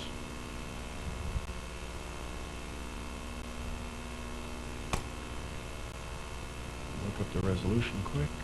I believe it's 01-2022. Ms. Winko wants to confirm that. 01-2022. That would be correct. The first one, you get the first one one. of the year. You get the first one. So if there are no more comments or questions, I'd look for a motion on resolution 01-2022. I'll move to approve resolution 01-2022. We have a motion to approve resolution 01-2022 by Commissioner Walla, Second. second by Commissioner Soboluk. Any further discussion or questions?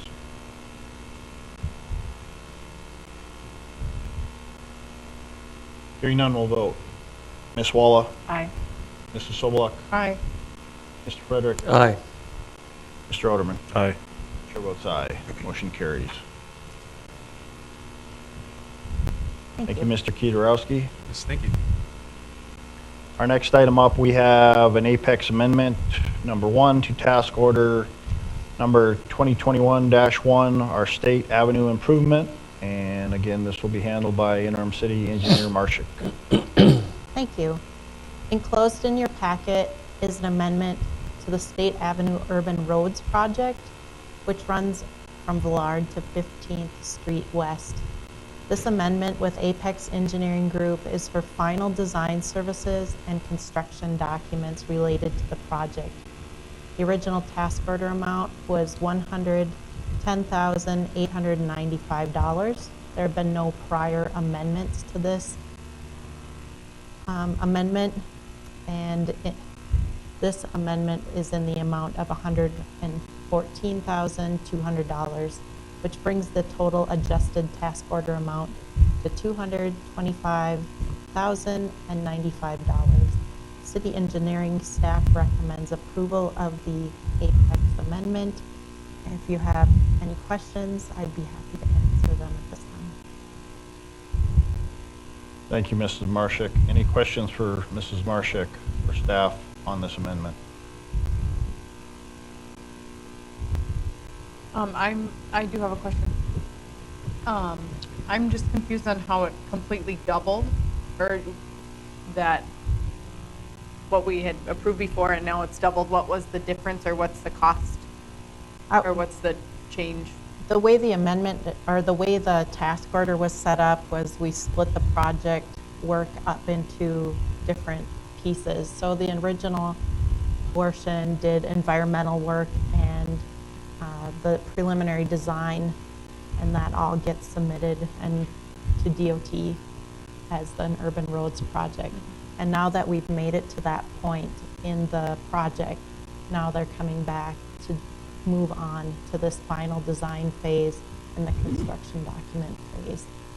So it's like really the next step. It's not correct. It's not it's not additional that we weren't anticipating. Okay, thank you. Mrs. Marshak, I think the question has arisen with some of the development that's happening in that area along States, especially in the area where the new sports complex is. Sure. Has this been worked into this design phase, especially with the amount of traffic and the possibility too, as States continues to 15th, and the discussion that the city has had in the past about possibly extending 15th? I guess the biggest thing that I'm asked is with the lights, and then why we don't have a turn signal on 21st and States, why we don't have lights on 15th and States, and if the sports complex is going to go in, is there going to be an additional set of lights at 6th and States? Because with the increased traffic, and I know the preliminary design that we've seen as commission, or just a rough design on the sports complex, does not complete that road, but we all know that that road is going to bisect that property. All the traffic cannot go out on the 13th from that sports complex. So that is going to create additional issues over on States. So I think with this project, that's kind of out of the scope to look at that signalization. As an urban roads project, this project itself had to be put on the STIP years in advance. So years in advance of our knowing that this project was coming forward. So those kinds of items couldn't be included in with that project because it's kind of after the fact. You know, we had to put that in years in advance. However, staff has been working with the engineer that's doing the work for the ball fields to coordinate so that we can make good decisions about traffic and what those turning movements are going to look like, and how that area is going to develop. So we're trying to do what we can within our project, but some of those bigger items are out of the scope, and we'll have to look at them moving forward. So this is basically a reconstruction of States without any signal changes. We're looking at street lighting, we're looking at sidewalk. Okay. One thing we did look at, I'll make a Mayor comment. Decker, is the high school, which has some issues with turning movements in and out of the parking lots. And so we have done some coordination to adjust how those flow to improve that functionality. Mr. Winningham, you had a comment? Yeah, Mr. President. Sorry, Ms. Marshak. Mr. President, Commissioners. So it's still early in the, in what was the, I think it's called now the Sanford Health Sports Complex. We have yet to receive an application within the city. So the staff has done pre-application work this week. Last week there was some communication with Parks and Rec and with DSU to try to get that moving so that city staff isn't behind. So we've done a lot of pre-work without formal documentation. And that's, it's no small thing, because we are acting with only the things that you've seen as a commission, just the idea that it's going to be built, they're going forward with the project, it's been advertised in the news. All of that stuff is great, but it allows, the city staff has no real authority to do anything other than guess. So we're asking for that information in a formal manner, in a pre-application for that site, and so that we can actually put details within the city staff, so they can put some time into that project. There's a number of considerations that would go into our road networks. No different than what we've seen when in the past there was a design for what you saw as 15th, which really the bulk of the property owners is Dickinson Public Schools and NDU Research. We think it would be prudent for the city to consider what that extension of 15th would look like. To answer your question, Mr. President, for flow of traffic, there's only two avenues of approach going into the west, and that's 21st and Fairway. And so that will bottleneck a lot of traffic. And so that has to be considered as we go forward. But that is something that that staff is working on to get more formalization within, before the commission. And I know the players have to step up and produce documentation for us, and I know that's frustrating for staff. And I just keep seeing news of groundbreakings and other things, and we're just waiting. I know you're just waiting for something. But your comments are relevant as far as how are we planning to handle that.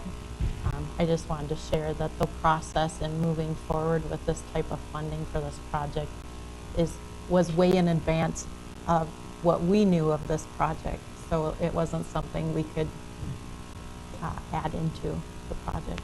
But moving forward, might be something we need to look at. Understandable. Thank you.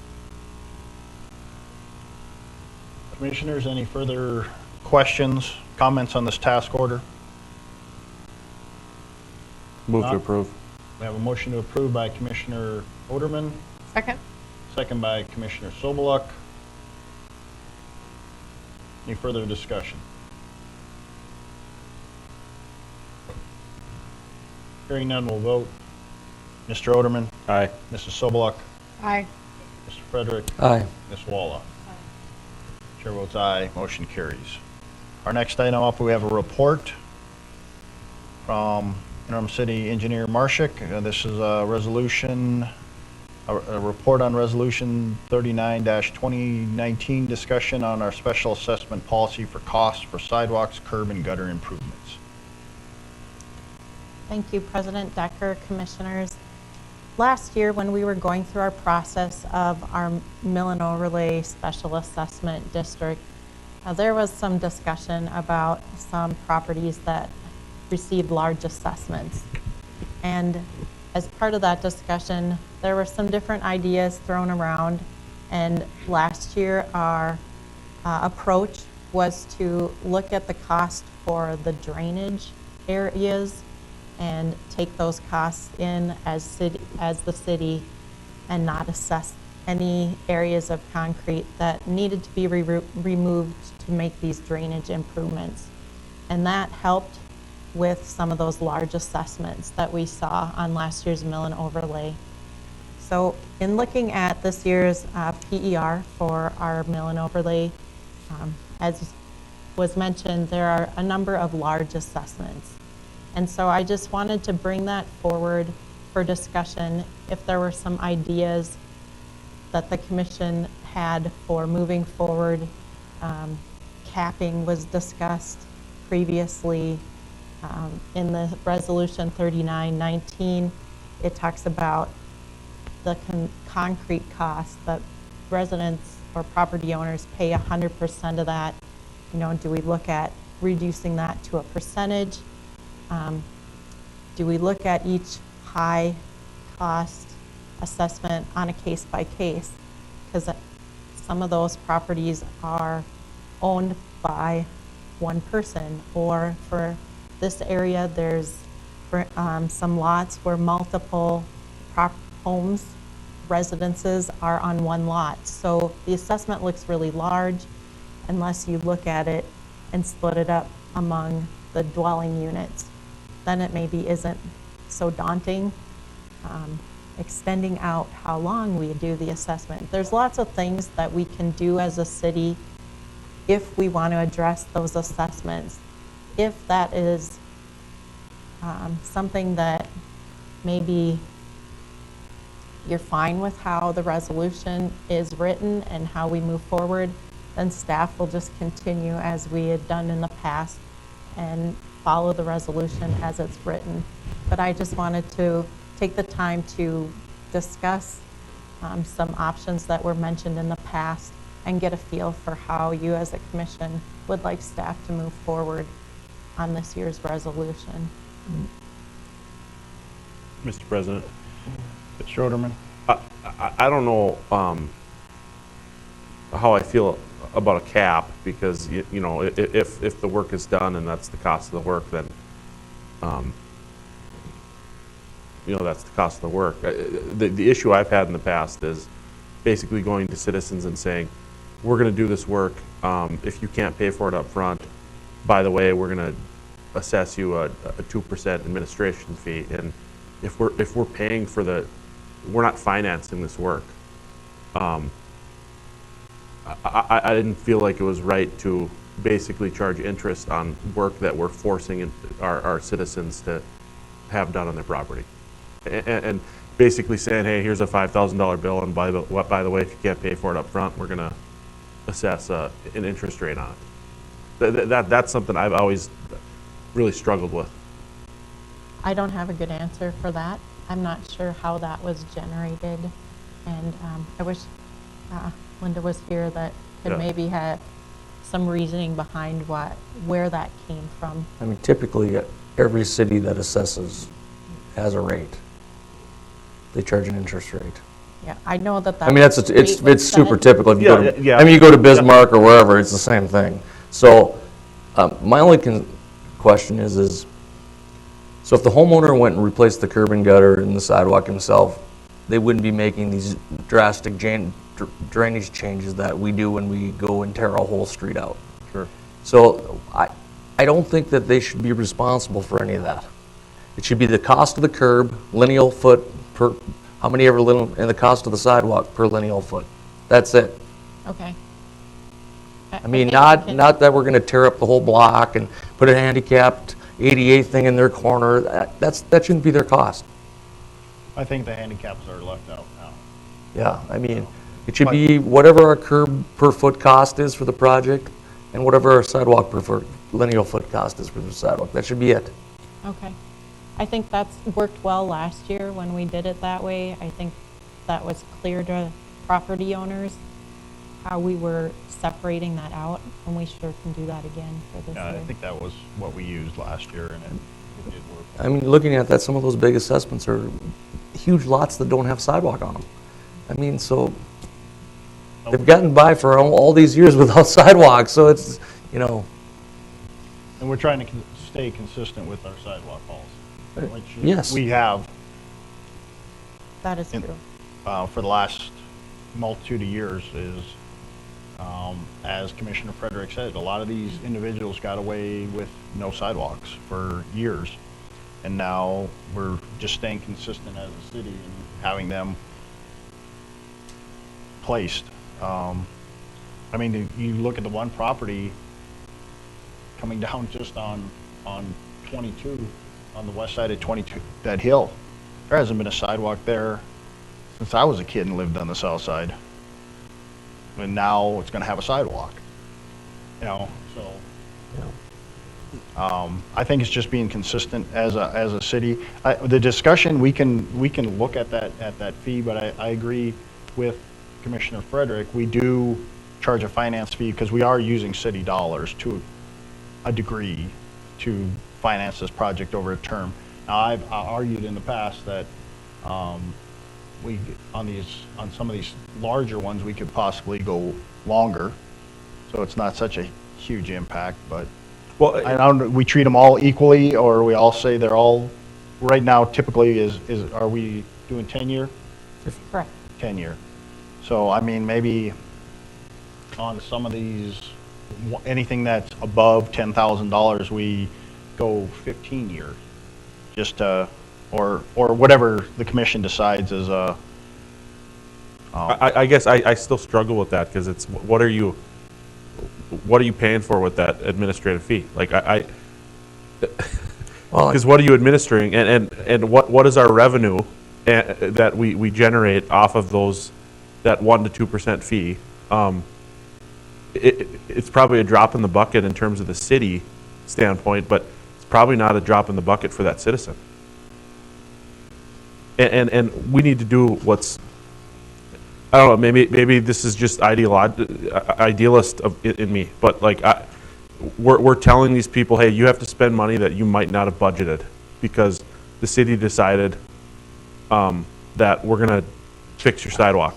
And yeah, that's great, and you're providing improvement to their property and things like that, but you're doing that, but then you're also saying, hey, plus an additional 2%. And I haven't been able to get a good answer on what we're actually administering, and I've asked this 2 years in a row. And I'm sorry, but it's not a good enough answer to just say other cities do it. Well, I mean, there is time involved, I would guess.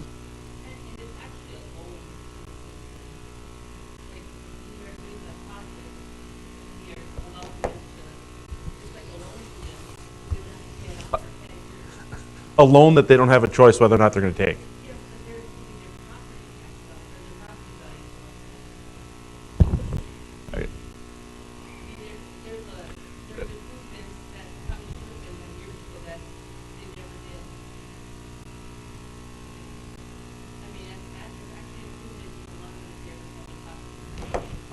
On 25,000, it's $12 a month at 2%.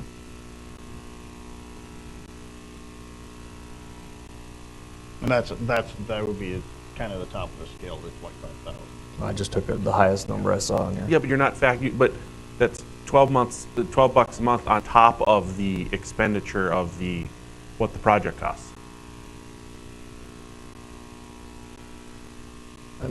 Because if it's a $5,000 bill, you still got $5,000 plus that per month. My only argument is the sidewalk and curb and gutter are the homeowner's responsibility. If we weren't willing to assess like we used to never do, that money would have to come out of their pocket up front, or they'd have to borrow their own money to fix it, or, if your sidewalk in front of your house is tore up or broken, it's your responsibility to replace it. I guess my point is that the city's not out any money if we assess that, because we're paying for it up front. This project is paid for. We're not financing it. I would understand if the city was financing it, charging a finance or administration fee, but we're not.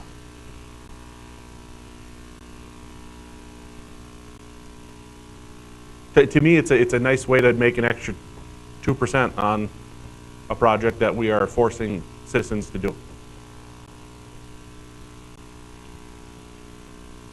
Commissioner Odom, I'll make a comment. I know we've explored this topic, and I thought we had responded, but we'll do some staff work, because I think there's a better answer.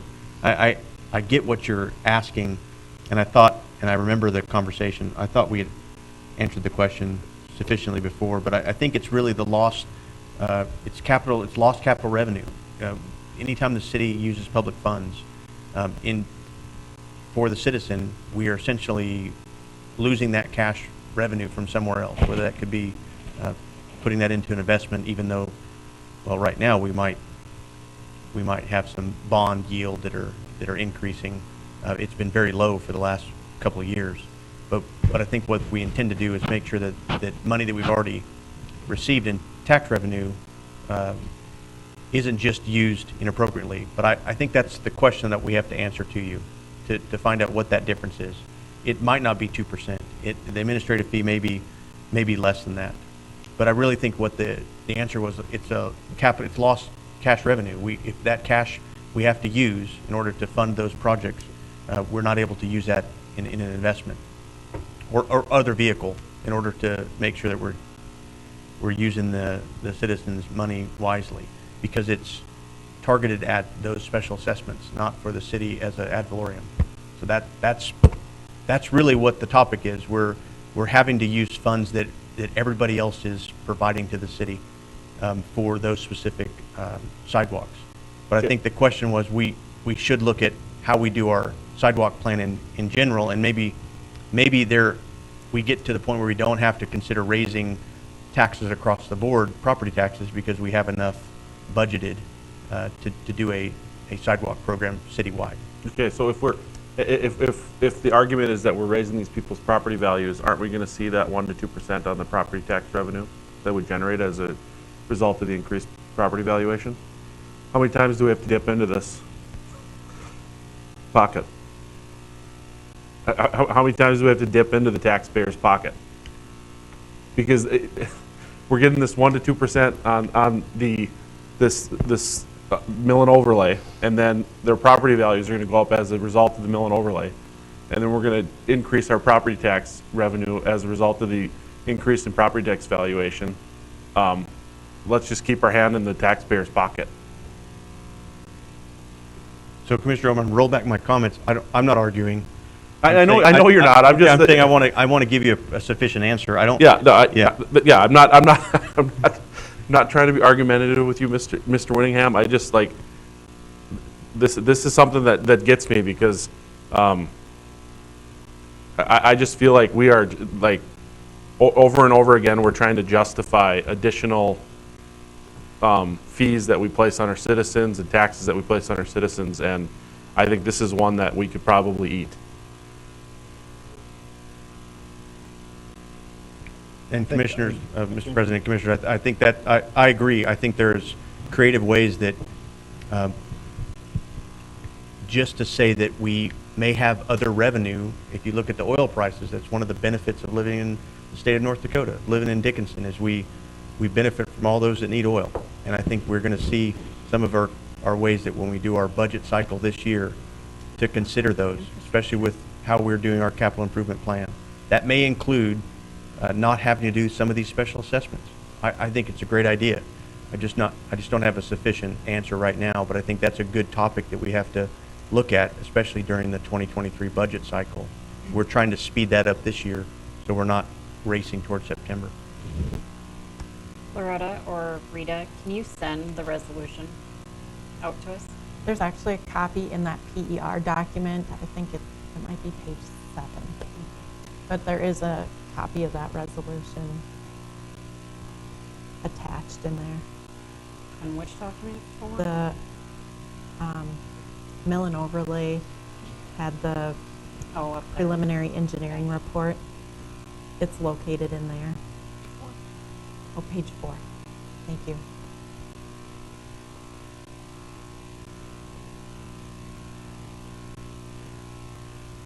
I thank you for your input on this item, and if you have other thoughts that come to you after this, please reach out and let staff know, and we will move forward at this time with drainage costs not assessed as we did last year.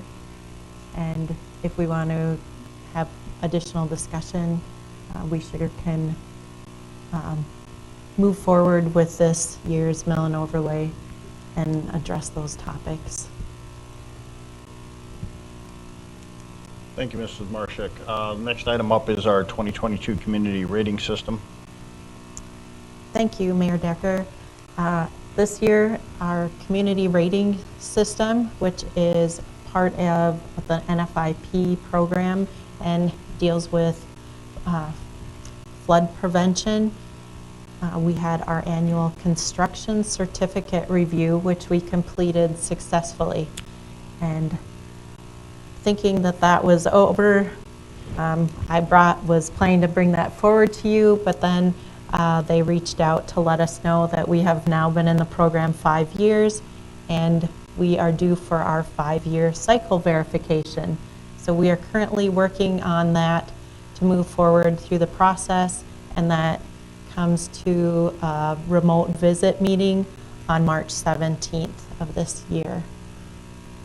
We are in grade 9, which is kind of an entrance level program, and we're working towards trying to improve that rating.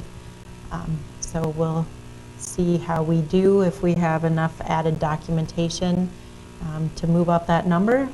In addition to that, the CRS also amended their policies, and so we are trying to get on board with their new requirements and make sure that we're meeting those. And as part of this cycle verification, we work with their staff to make sure that we're meeting all those requirements. So far, so good. That's what I have for you this evening. Any questions on the CRS item? Commissioners, any questions? Thank you. Oh, thank you. We've been here since 4:30, so let's take just a short 5-minute break. I see some people.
Okay, we will call the City Commission meeting back to order.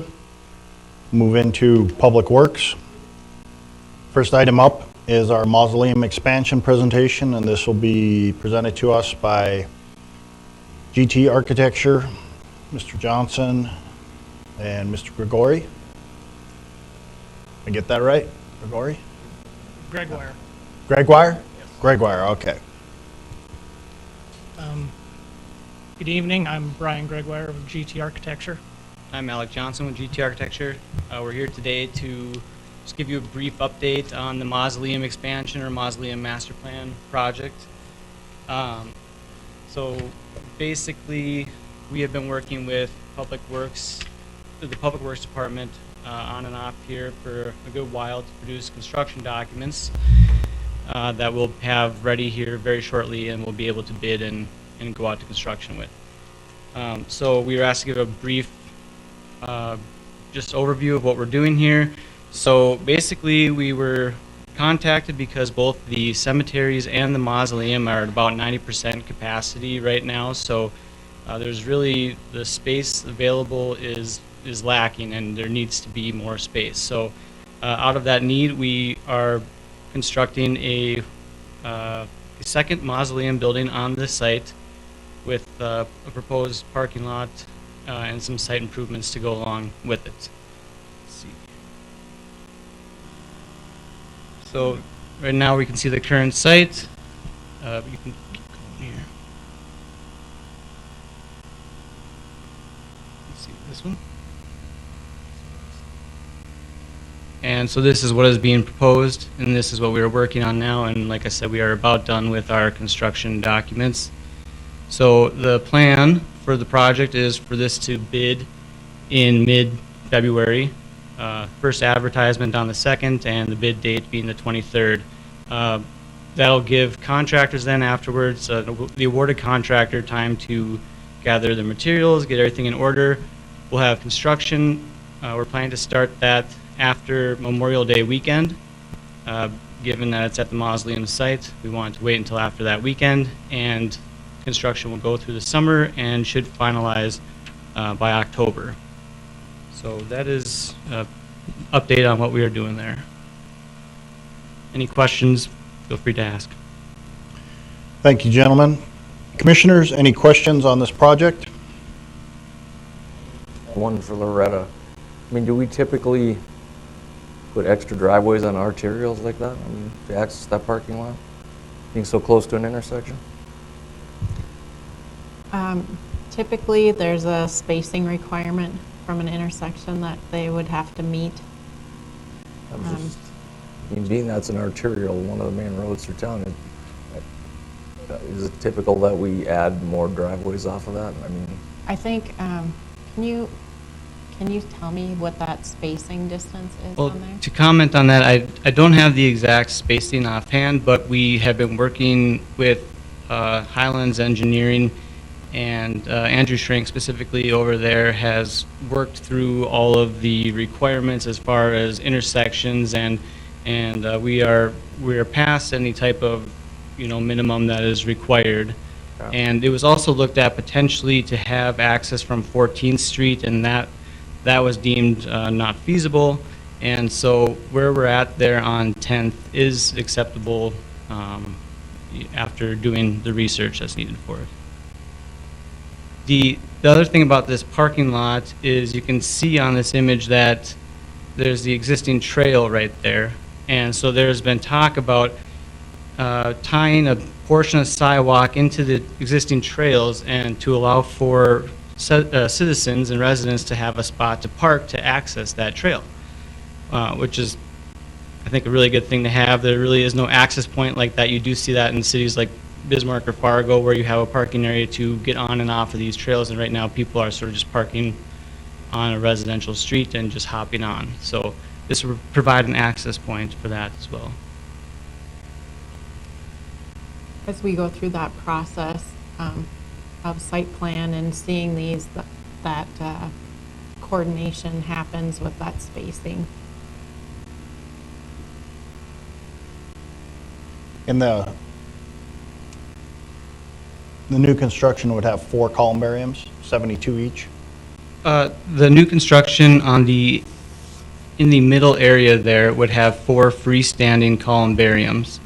You can see them in this image here, or on that image here as well.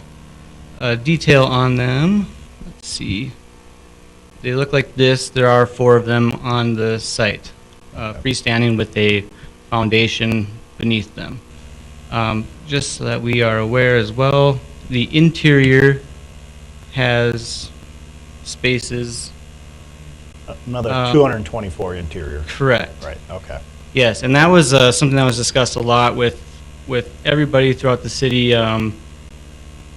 with you know, basically the need for interior spaces and how the demand for the interior is so much more, and so we were allotting a space on the inside for some urns as well.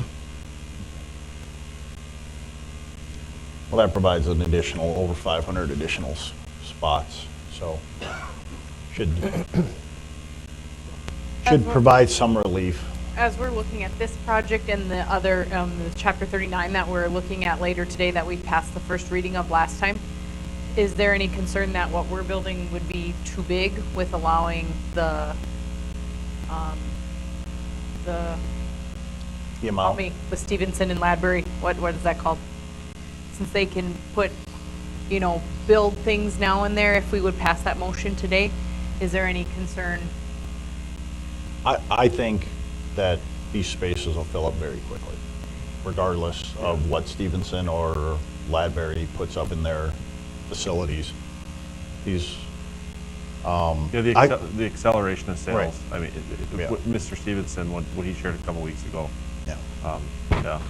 Just in the last 5 years. Yeah, I think down the road when we look at even the south side, that expanding that cemetery on the south side by St. Joe's Cemetery, we're going to have to look at some sort of mausoleum, columbarium out there also, just because of the need. And in speaking with the funeral homes, they're saying that the cremation rate is about at like 40%, whereas 10, 20 years ago it was down about 5%. And so that continues to rise. And so the count that we have here is heavier on that to allow for sort of that change that we're seeing, and that we're seeing in this town here specifically. So. And the other thing about this as well is that once the initial dollars are put forward, eventually that's a plot or whatever you'd want to call one of these individual spaces will be paid for, and then money will be returned at that time to the city. So the city recoups the dollars on at least the spaces. So, and we have worked with the Public Works Department on pricing for these things, because we're very modestly priced at the existing mausoleum. We're planning to adjust prices to be more in line with the standard, a bit raised up, and to also help recoup dollars for the construction project. Any further questions on mausoleum expansion? And at this time, you're not looking for us to pass anything. This is just an update. Yep, just an update, and then we will be, like I said, advertising for the first time on the 2nd, Okay. and then bidding on the 23rd. All right.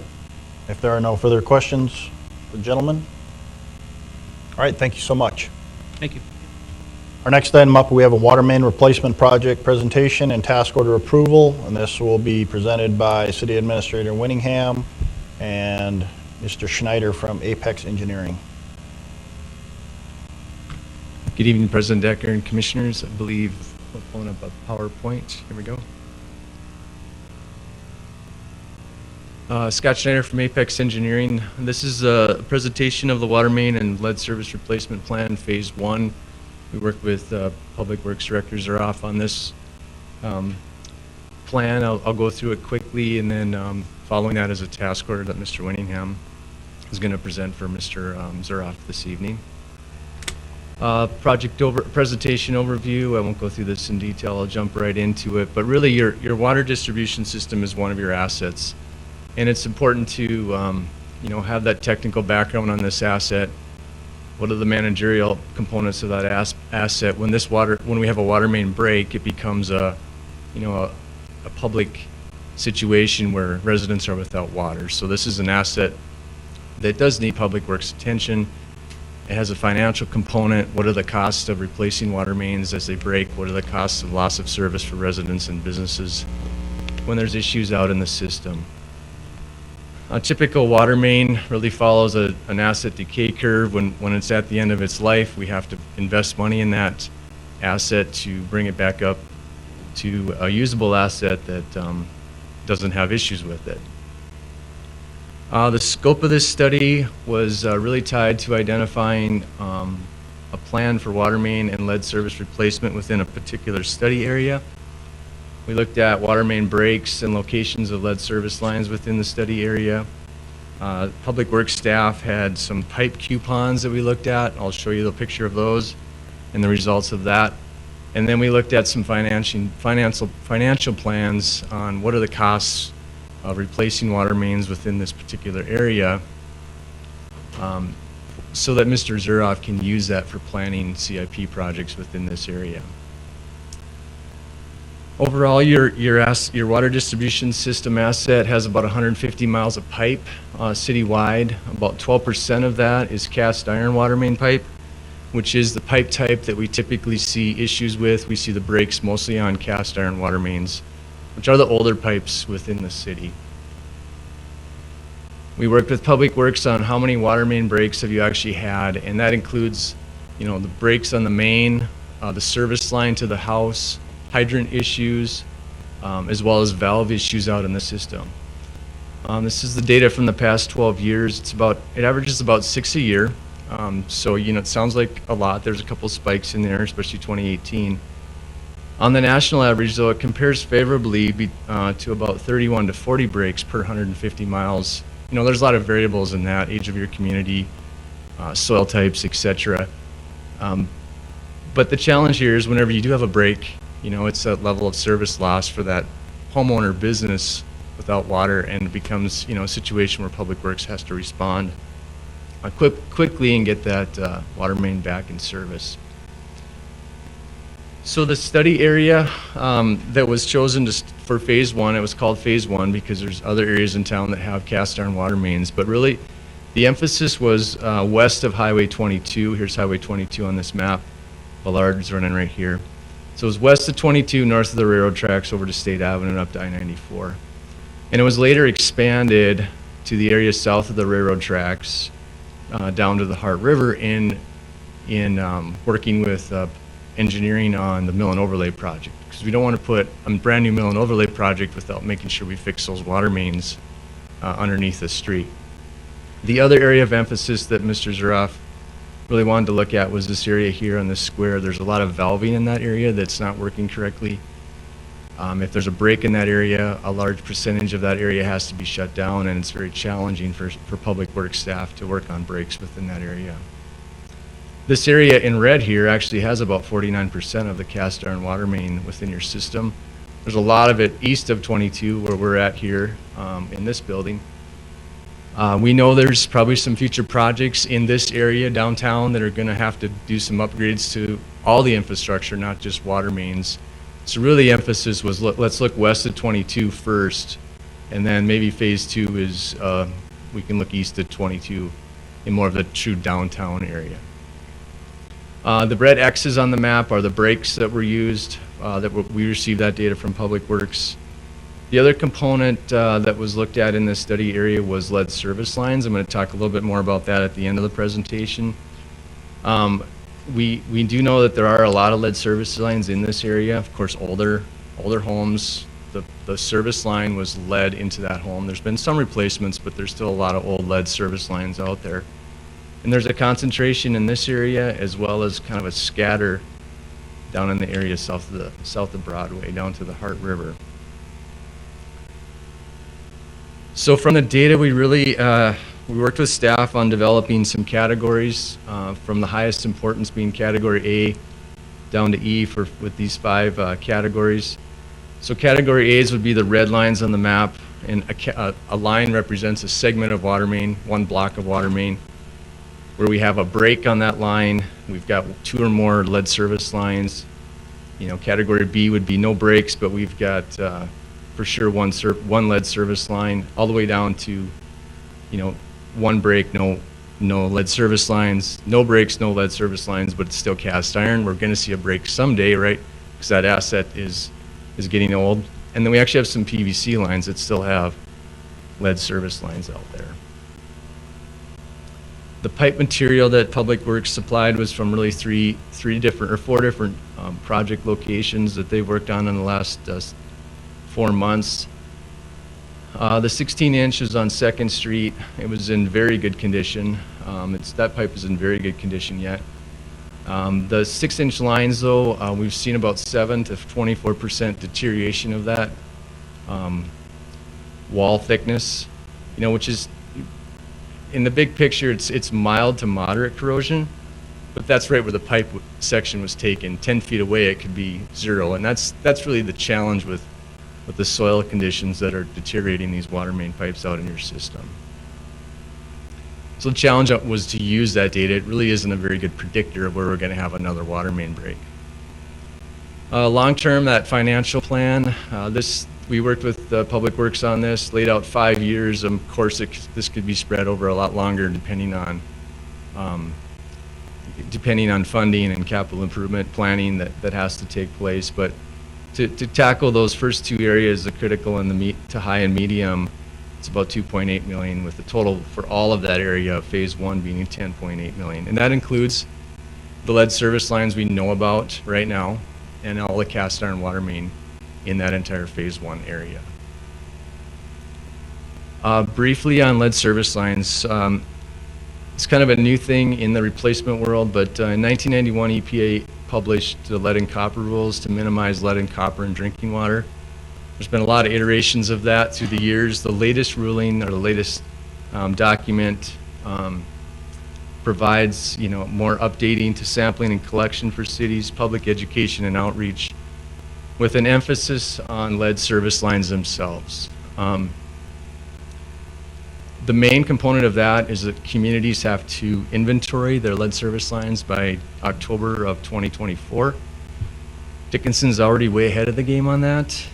The recent water meter upgrade project that Public Works has been doing, that contractor's been taking pictures and noting what the water service line is coming into each house. So that's been a very good process, so that is being tracked right now in that water meter upgrade project. So Public Works already has a jump start on that. As we get into the next phases of that, there's going to be some water service line replacement requirements that's based on your inventory, testing, results of water quality. And the challenge with it is, in the whole nation, is the cities can replace their service line, but what about the portion of the service line that the homeowner is responsible for? And in Dickinson, there's a little picture down here to the right. We have the water main and the curb stop. That's the city's responsibility, but past the curb stop into the home, that's the homeowner's responsibility.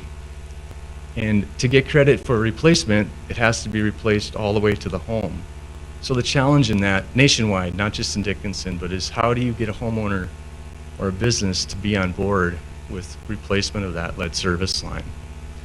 And it really starts with coordination with the water main replacement project, as well as the funding of it.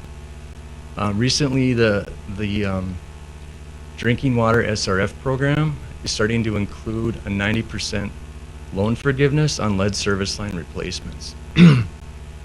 And we say loan forgiveness, but really it's a grant.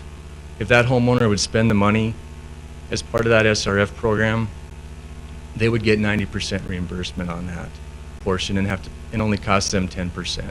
Same with the city side of the water service line. So really it's an incentive to start working on these lead service lines as part of the water main replacement projects, because in the past communities only replaced it up to the curb stop, right? Well, now there's an incentive to get that homeowner and business owner on board to try and do it all the way into the property. And Public Works is working on that. It's an iterative process to try and figure out how to work that into a project. Letters to homeowners, businesses maybe be coming in the future. How do you work that into the loans? So that's the piece of the puzzle that Mr. Zuroff and us with this future project will work through on these first round of water replacement projects.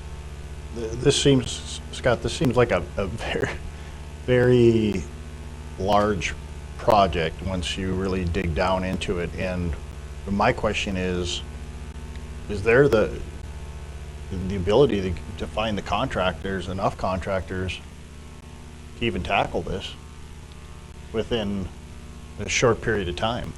So the first deadline is only the inventory in 2024. We have almost 3 years to just do the inventory.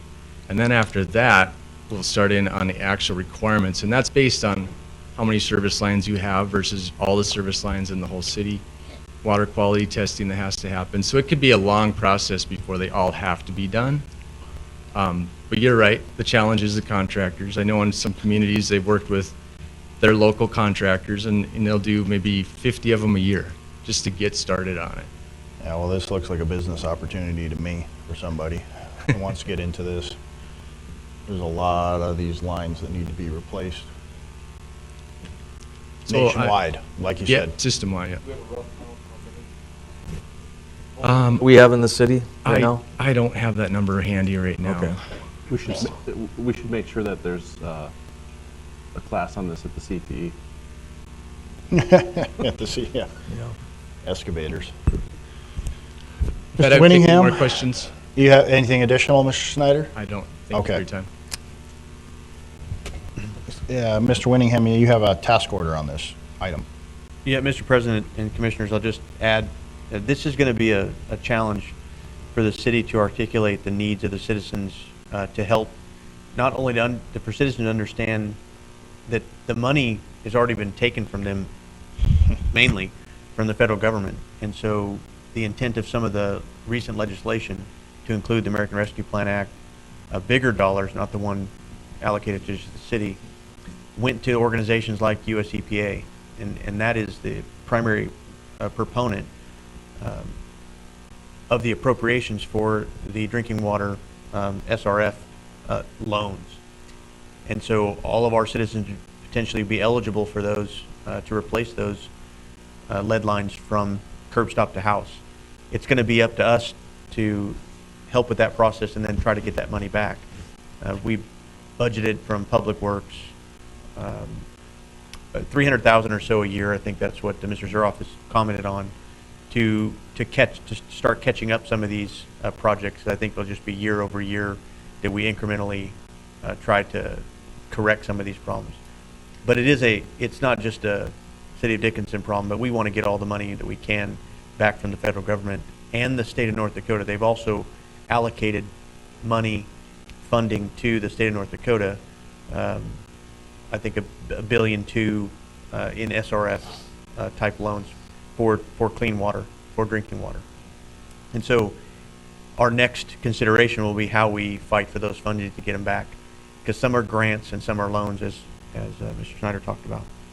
But that'll be a process and a project that we start talking about to the commission and provide more details each time we get either money granted or we seek to get loans for the city to do our work, as we try to get loans or education to the citizens that they can also seek those loans. Because I think what will happen, the end state will look like is we're the ones that are doing the work, much like we do sidewalks, but we get the credit back so we don't have to ever do any kind of assessment back to the public. At least that's what it looks like in my mind as we talk through with staff. So in saying that, what's before you is the task order that starts the process for this. This is task order 2022-1, water main replacement project. Are there any additional questions for Mr. Winningham or Mr. Schneider on this task order? Move to approve. We have a motion to approve by Commissioner Oderman. Second? Second by Commissioner Soboluk. Any further discussion, questions? Hearing none, we'll vote. Mr. Oderman? Aye. Mrs. Soboluk? Aye. Mr. Frederick? Aye. Ms. Walla? Aye. Chair votes aye. Motion carries. Our next item up is a waste handler wheel loader bid. This will be presented by Solid Waste Recycling Manager Prouse. Welcome. Good evening, President, Vice President, Commissioners. Before you, on January 10th, we opened bids for a waste handler wheel loader to replace our 2016 Cat 950M that is currently working out in the landfill. 3 bids were received. Butler Machinery bid a Caterpillar 962 for a final cost of $259,000. RDO equipment bid a John Deere 724P for a total cost of $280,000. Titan Machinery bid a Case 1021G for a total cost or final cost of $310,900. Public Works staff is recommending the purchase of the 962 Caterpillar wheel loader from Butler Machinery for a total cost after trade of $259,000. This is a 2022 budgeted item for $305,000 on a 5-year lease. Thank you, Mr. Prouse. Any questions for Mr. Prouse on this waste handler wheel loader purchase? Mr. Prouse, any concerns with that overall height being 12.2? No, we have 14-foot doors. So, all right. I have to say, you public works guys, you always come in under the budget. I gotta say, nice job. Thank you. We try our best. Yeah. Or they just, project high? Yeah, they just, yeah. The next one is pretty close, so. Okay, any other questions or comments on the front loader for solid waste? Not, I look for a motion. Move to approve. We have a motion to approve by Commissioner Frederick, Second. second by Commissioner Walla. Any further discussion? Hearing none, will vote. Mr. Frederick? Aye. Ms. Walla? Aye. Mrs. Sobeluk? Aye. Mr. Oderman? Aye. Chair votes aye. Motion carries. Our next item up is a roll-off truck bid, and this is for our approval. Mr. Prouse? Again, January 10th, we did bid openings on a hook hoist roll-off truck.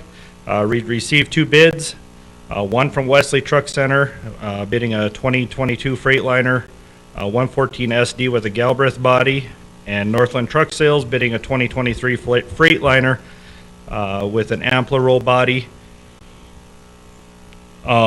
This will be replacing a 2007 International with an Ampler roll body. City staff is recommending the purchase of the Freightliner with the Galbraith body from Wesley Trucks for $188,853, which is the low bid. This was a 2022 budgeted item for $195,000 on a 5-year lease. And Commissioner Oderman, I cut this one kind of close. Still under, though. Still under. Any other comments or questions on the roll-off truck for solid waste? I'd move to approve the recommendation. We have a motion to approve staff's recommendation. Second. The motion is by Commissioner Sobeluk, second is by Commissioner Oderman. Any further discussion?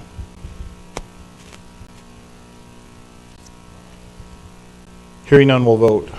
Mrs. Sobeluk? Aye. Mr. Oderman? Aye. Mr. Frederick? Aye. Ms. Walla? Aye. Chair votes aye. Motion carries. Thank you. Thank you, Mr. Prouse. Our next item up is a driver training program services safe and smart entry-level driver training, ELDT, trainer certification program, and this will be presented by Operations Manager Clem. Good evening, Mr. President, Commissioners. You have in front of you a proposal for driver training. As of, some of you may or may not know, as of February 7th, 2022, the Federal Motor Carrier Act has instituted that all entry-level drivers training must have these regulations and certifications. Back in the day, anybody that had a CDL could teach somebody how to, but moving forward with all the stuff that has happened in the past, they have made it clear for the last couple of years that moving forward in 22, that you're going to have to attain a minimum of 40 hours of training, which is theory and behind the wheel. Currently, the city does not have a training program for entry-level CDL drivers Typically, what we've done in the past is they come in, teach them, train them, they go take their practical behind the wheel, then they get their test. Moving forward in '22, it has to be all documented through federal motor carriers. You have to be a certified trainer through a national accredited training facility, which J.J. Keller goes back over 60 years. Very, very, very diverse training program behind the wheel. The proposition that you have in your packet is to basically, they will bring 2 trainers out here, and the reason they got to bring 2 of them is because you can only have 1-to-2 ratio. So one of their certified trainers can train 2 of ours. So if this event is approved, we will have 4 trainers that will be able to train the trainers. They will provide us opportunity to train 10 people that come in that do not have CDLs that we can currently train. So that would allow us to hire individuals without a CDL and train them. In the cost, as you'll see on the second page, it's $1325.67 per month. What that's going to get us is we'll have 4 certified trainers. They'll come out. We'll have all the programming, the material, the manuals to train these individuals. And once that's all said and done, they will regulate all the entry into the Federal Motor Carriers Act, all that stuff. If we do not move in this direction, we'll have to find an accredited school or driver training program that currently is not really published here in Dickinson right now. And some of the upward cost in the surrounding cities and states is anywhere from $5,200 to $6,800 to train and employ anywhere from 40 to 120 hours. So the Public Works, we're looking for approval to move forward with this. It was not budgeted for 2022. But as moving forward, if we don't have this, it's going to somewhat hamstring us from hiring and training our own. So, Mr. Clem, moving forward. this will get us four trainers. This will get us 4 That'll trainers. be additional duty to the current duties they already have, those trainers? Typically, yes, sir. Okay. And then also, this allows them to conduct a program to train new individuals. How long does it take to train a new individual to get a CDL? You have to go through a 40-hour class and behind the wheel training. So depending on how fast behind the wheel training, it could take up to 40 hours. It could take up to an additional 20, 30. It kind of just depends on the learning curve that he or she coming into the city has behind the wheel. So this will be part of the onboarding when they come in, a new Yes, sir. hire? Yes, Okay. sir. Unless we're lucky to obtain someone Right. that already currently has a CDL. Also, moving forward, as of February 7th, 22, if anybody that currently holds a CDL wants to upgrade their endorsement, they have to go through a 40-hour class. So if I have somebody with a Class B that's currently in the city, decides that he or she wants a Class A, they have to go through this training.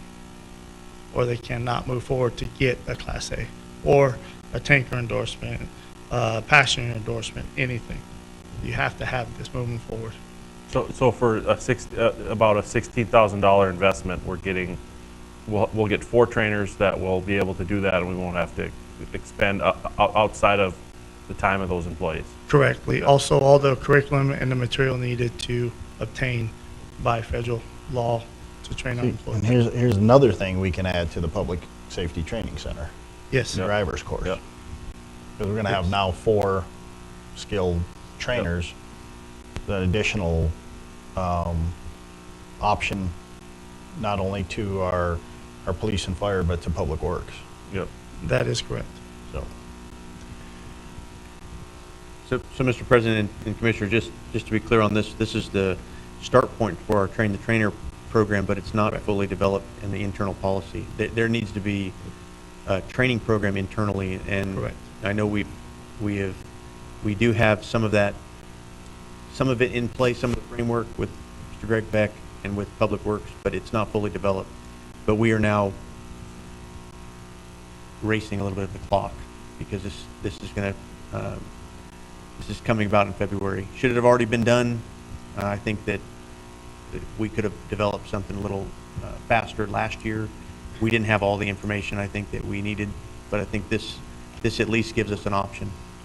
And this is why this contract is before you.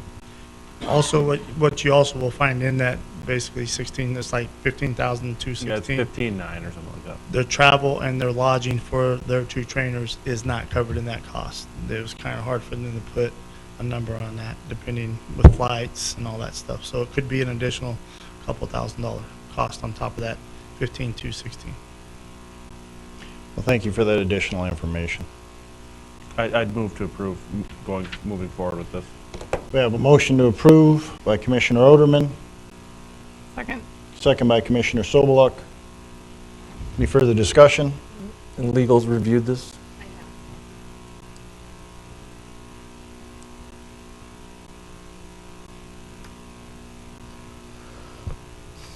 Any other questions? Hearing none, we'll vote. Mr. Oderman? Aye. Mrs. Sobeluk? Aye. Mr. Frederick? Aye. Ms. Walla? Aye. Chair votes aye. Motion carries. Thank you, Mr. Clem. Thank you. Our next item up is Chapter 39 Ordinance Amendment. This is consideration to approve the second reading and final passage of ordinance number 1742. Presenting this evening will be City County Planner Steve Josephson. Mr. Josephson? Yes, thank you, President Decker, Commissioners. Good evening. This came to you two weeks ago. It is a proposed amendment by Stevenson Funeral Home. They were requesting amendments to the City of Dickinson Municipal Code, both the definitions, use types, and the Table 412 zoning district regulations. It would allow for the ability to have an outdoor columbarium as a conditional use permit. And just to your point earlier, Commissioner Sobeluk, this is just adding it in as an opportunity to ask for this, for this entitlement. Nothing has changed since the first reading. Both the Planning and Zoning Commission and staff had recommended approval. And as I said, this is the second reading. The applicant's representative is here in the audience tonight in case you have any questions for him, and I'm here to answer any questions you may have. Thank you, Mr. Josephson. Any questions for Mr. Josephson or the industry rep?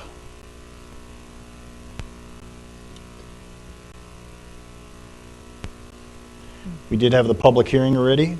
There was no comment at the time of the public hearing. So I would look for a motion on this Chapter 39 ordinance amendment. I'll move to approve. We have a motion to approve by Commissioner Walla. Second by Commissioner Oderman. Any further discussion, questions?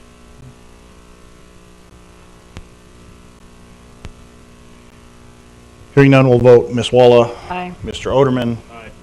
Mr. Frederick? Aye. Mrs. Sobeluk? Aye. Chair votes aye, motion carries. Thank you. Thank you, Mr. Josephson. We have no items from Building Code and Enforcement this evening. Handled that all this morning.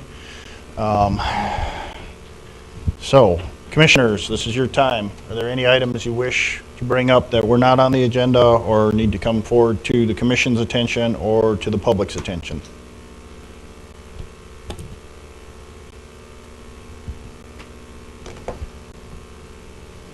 Hearing no Commission input, I'd look for a motion to adjourn. So move. Second. We are adjourned. Hey.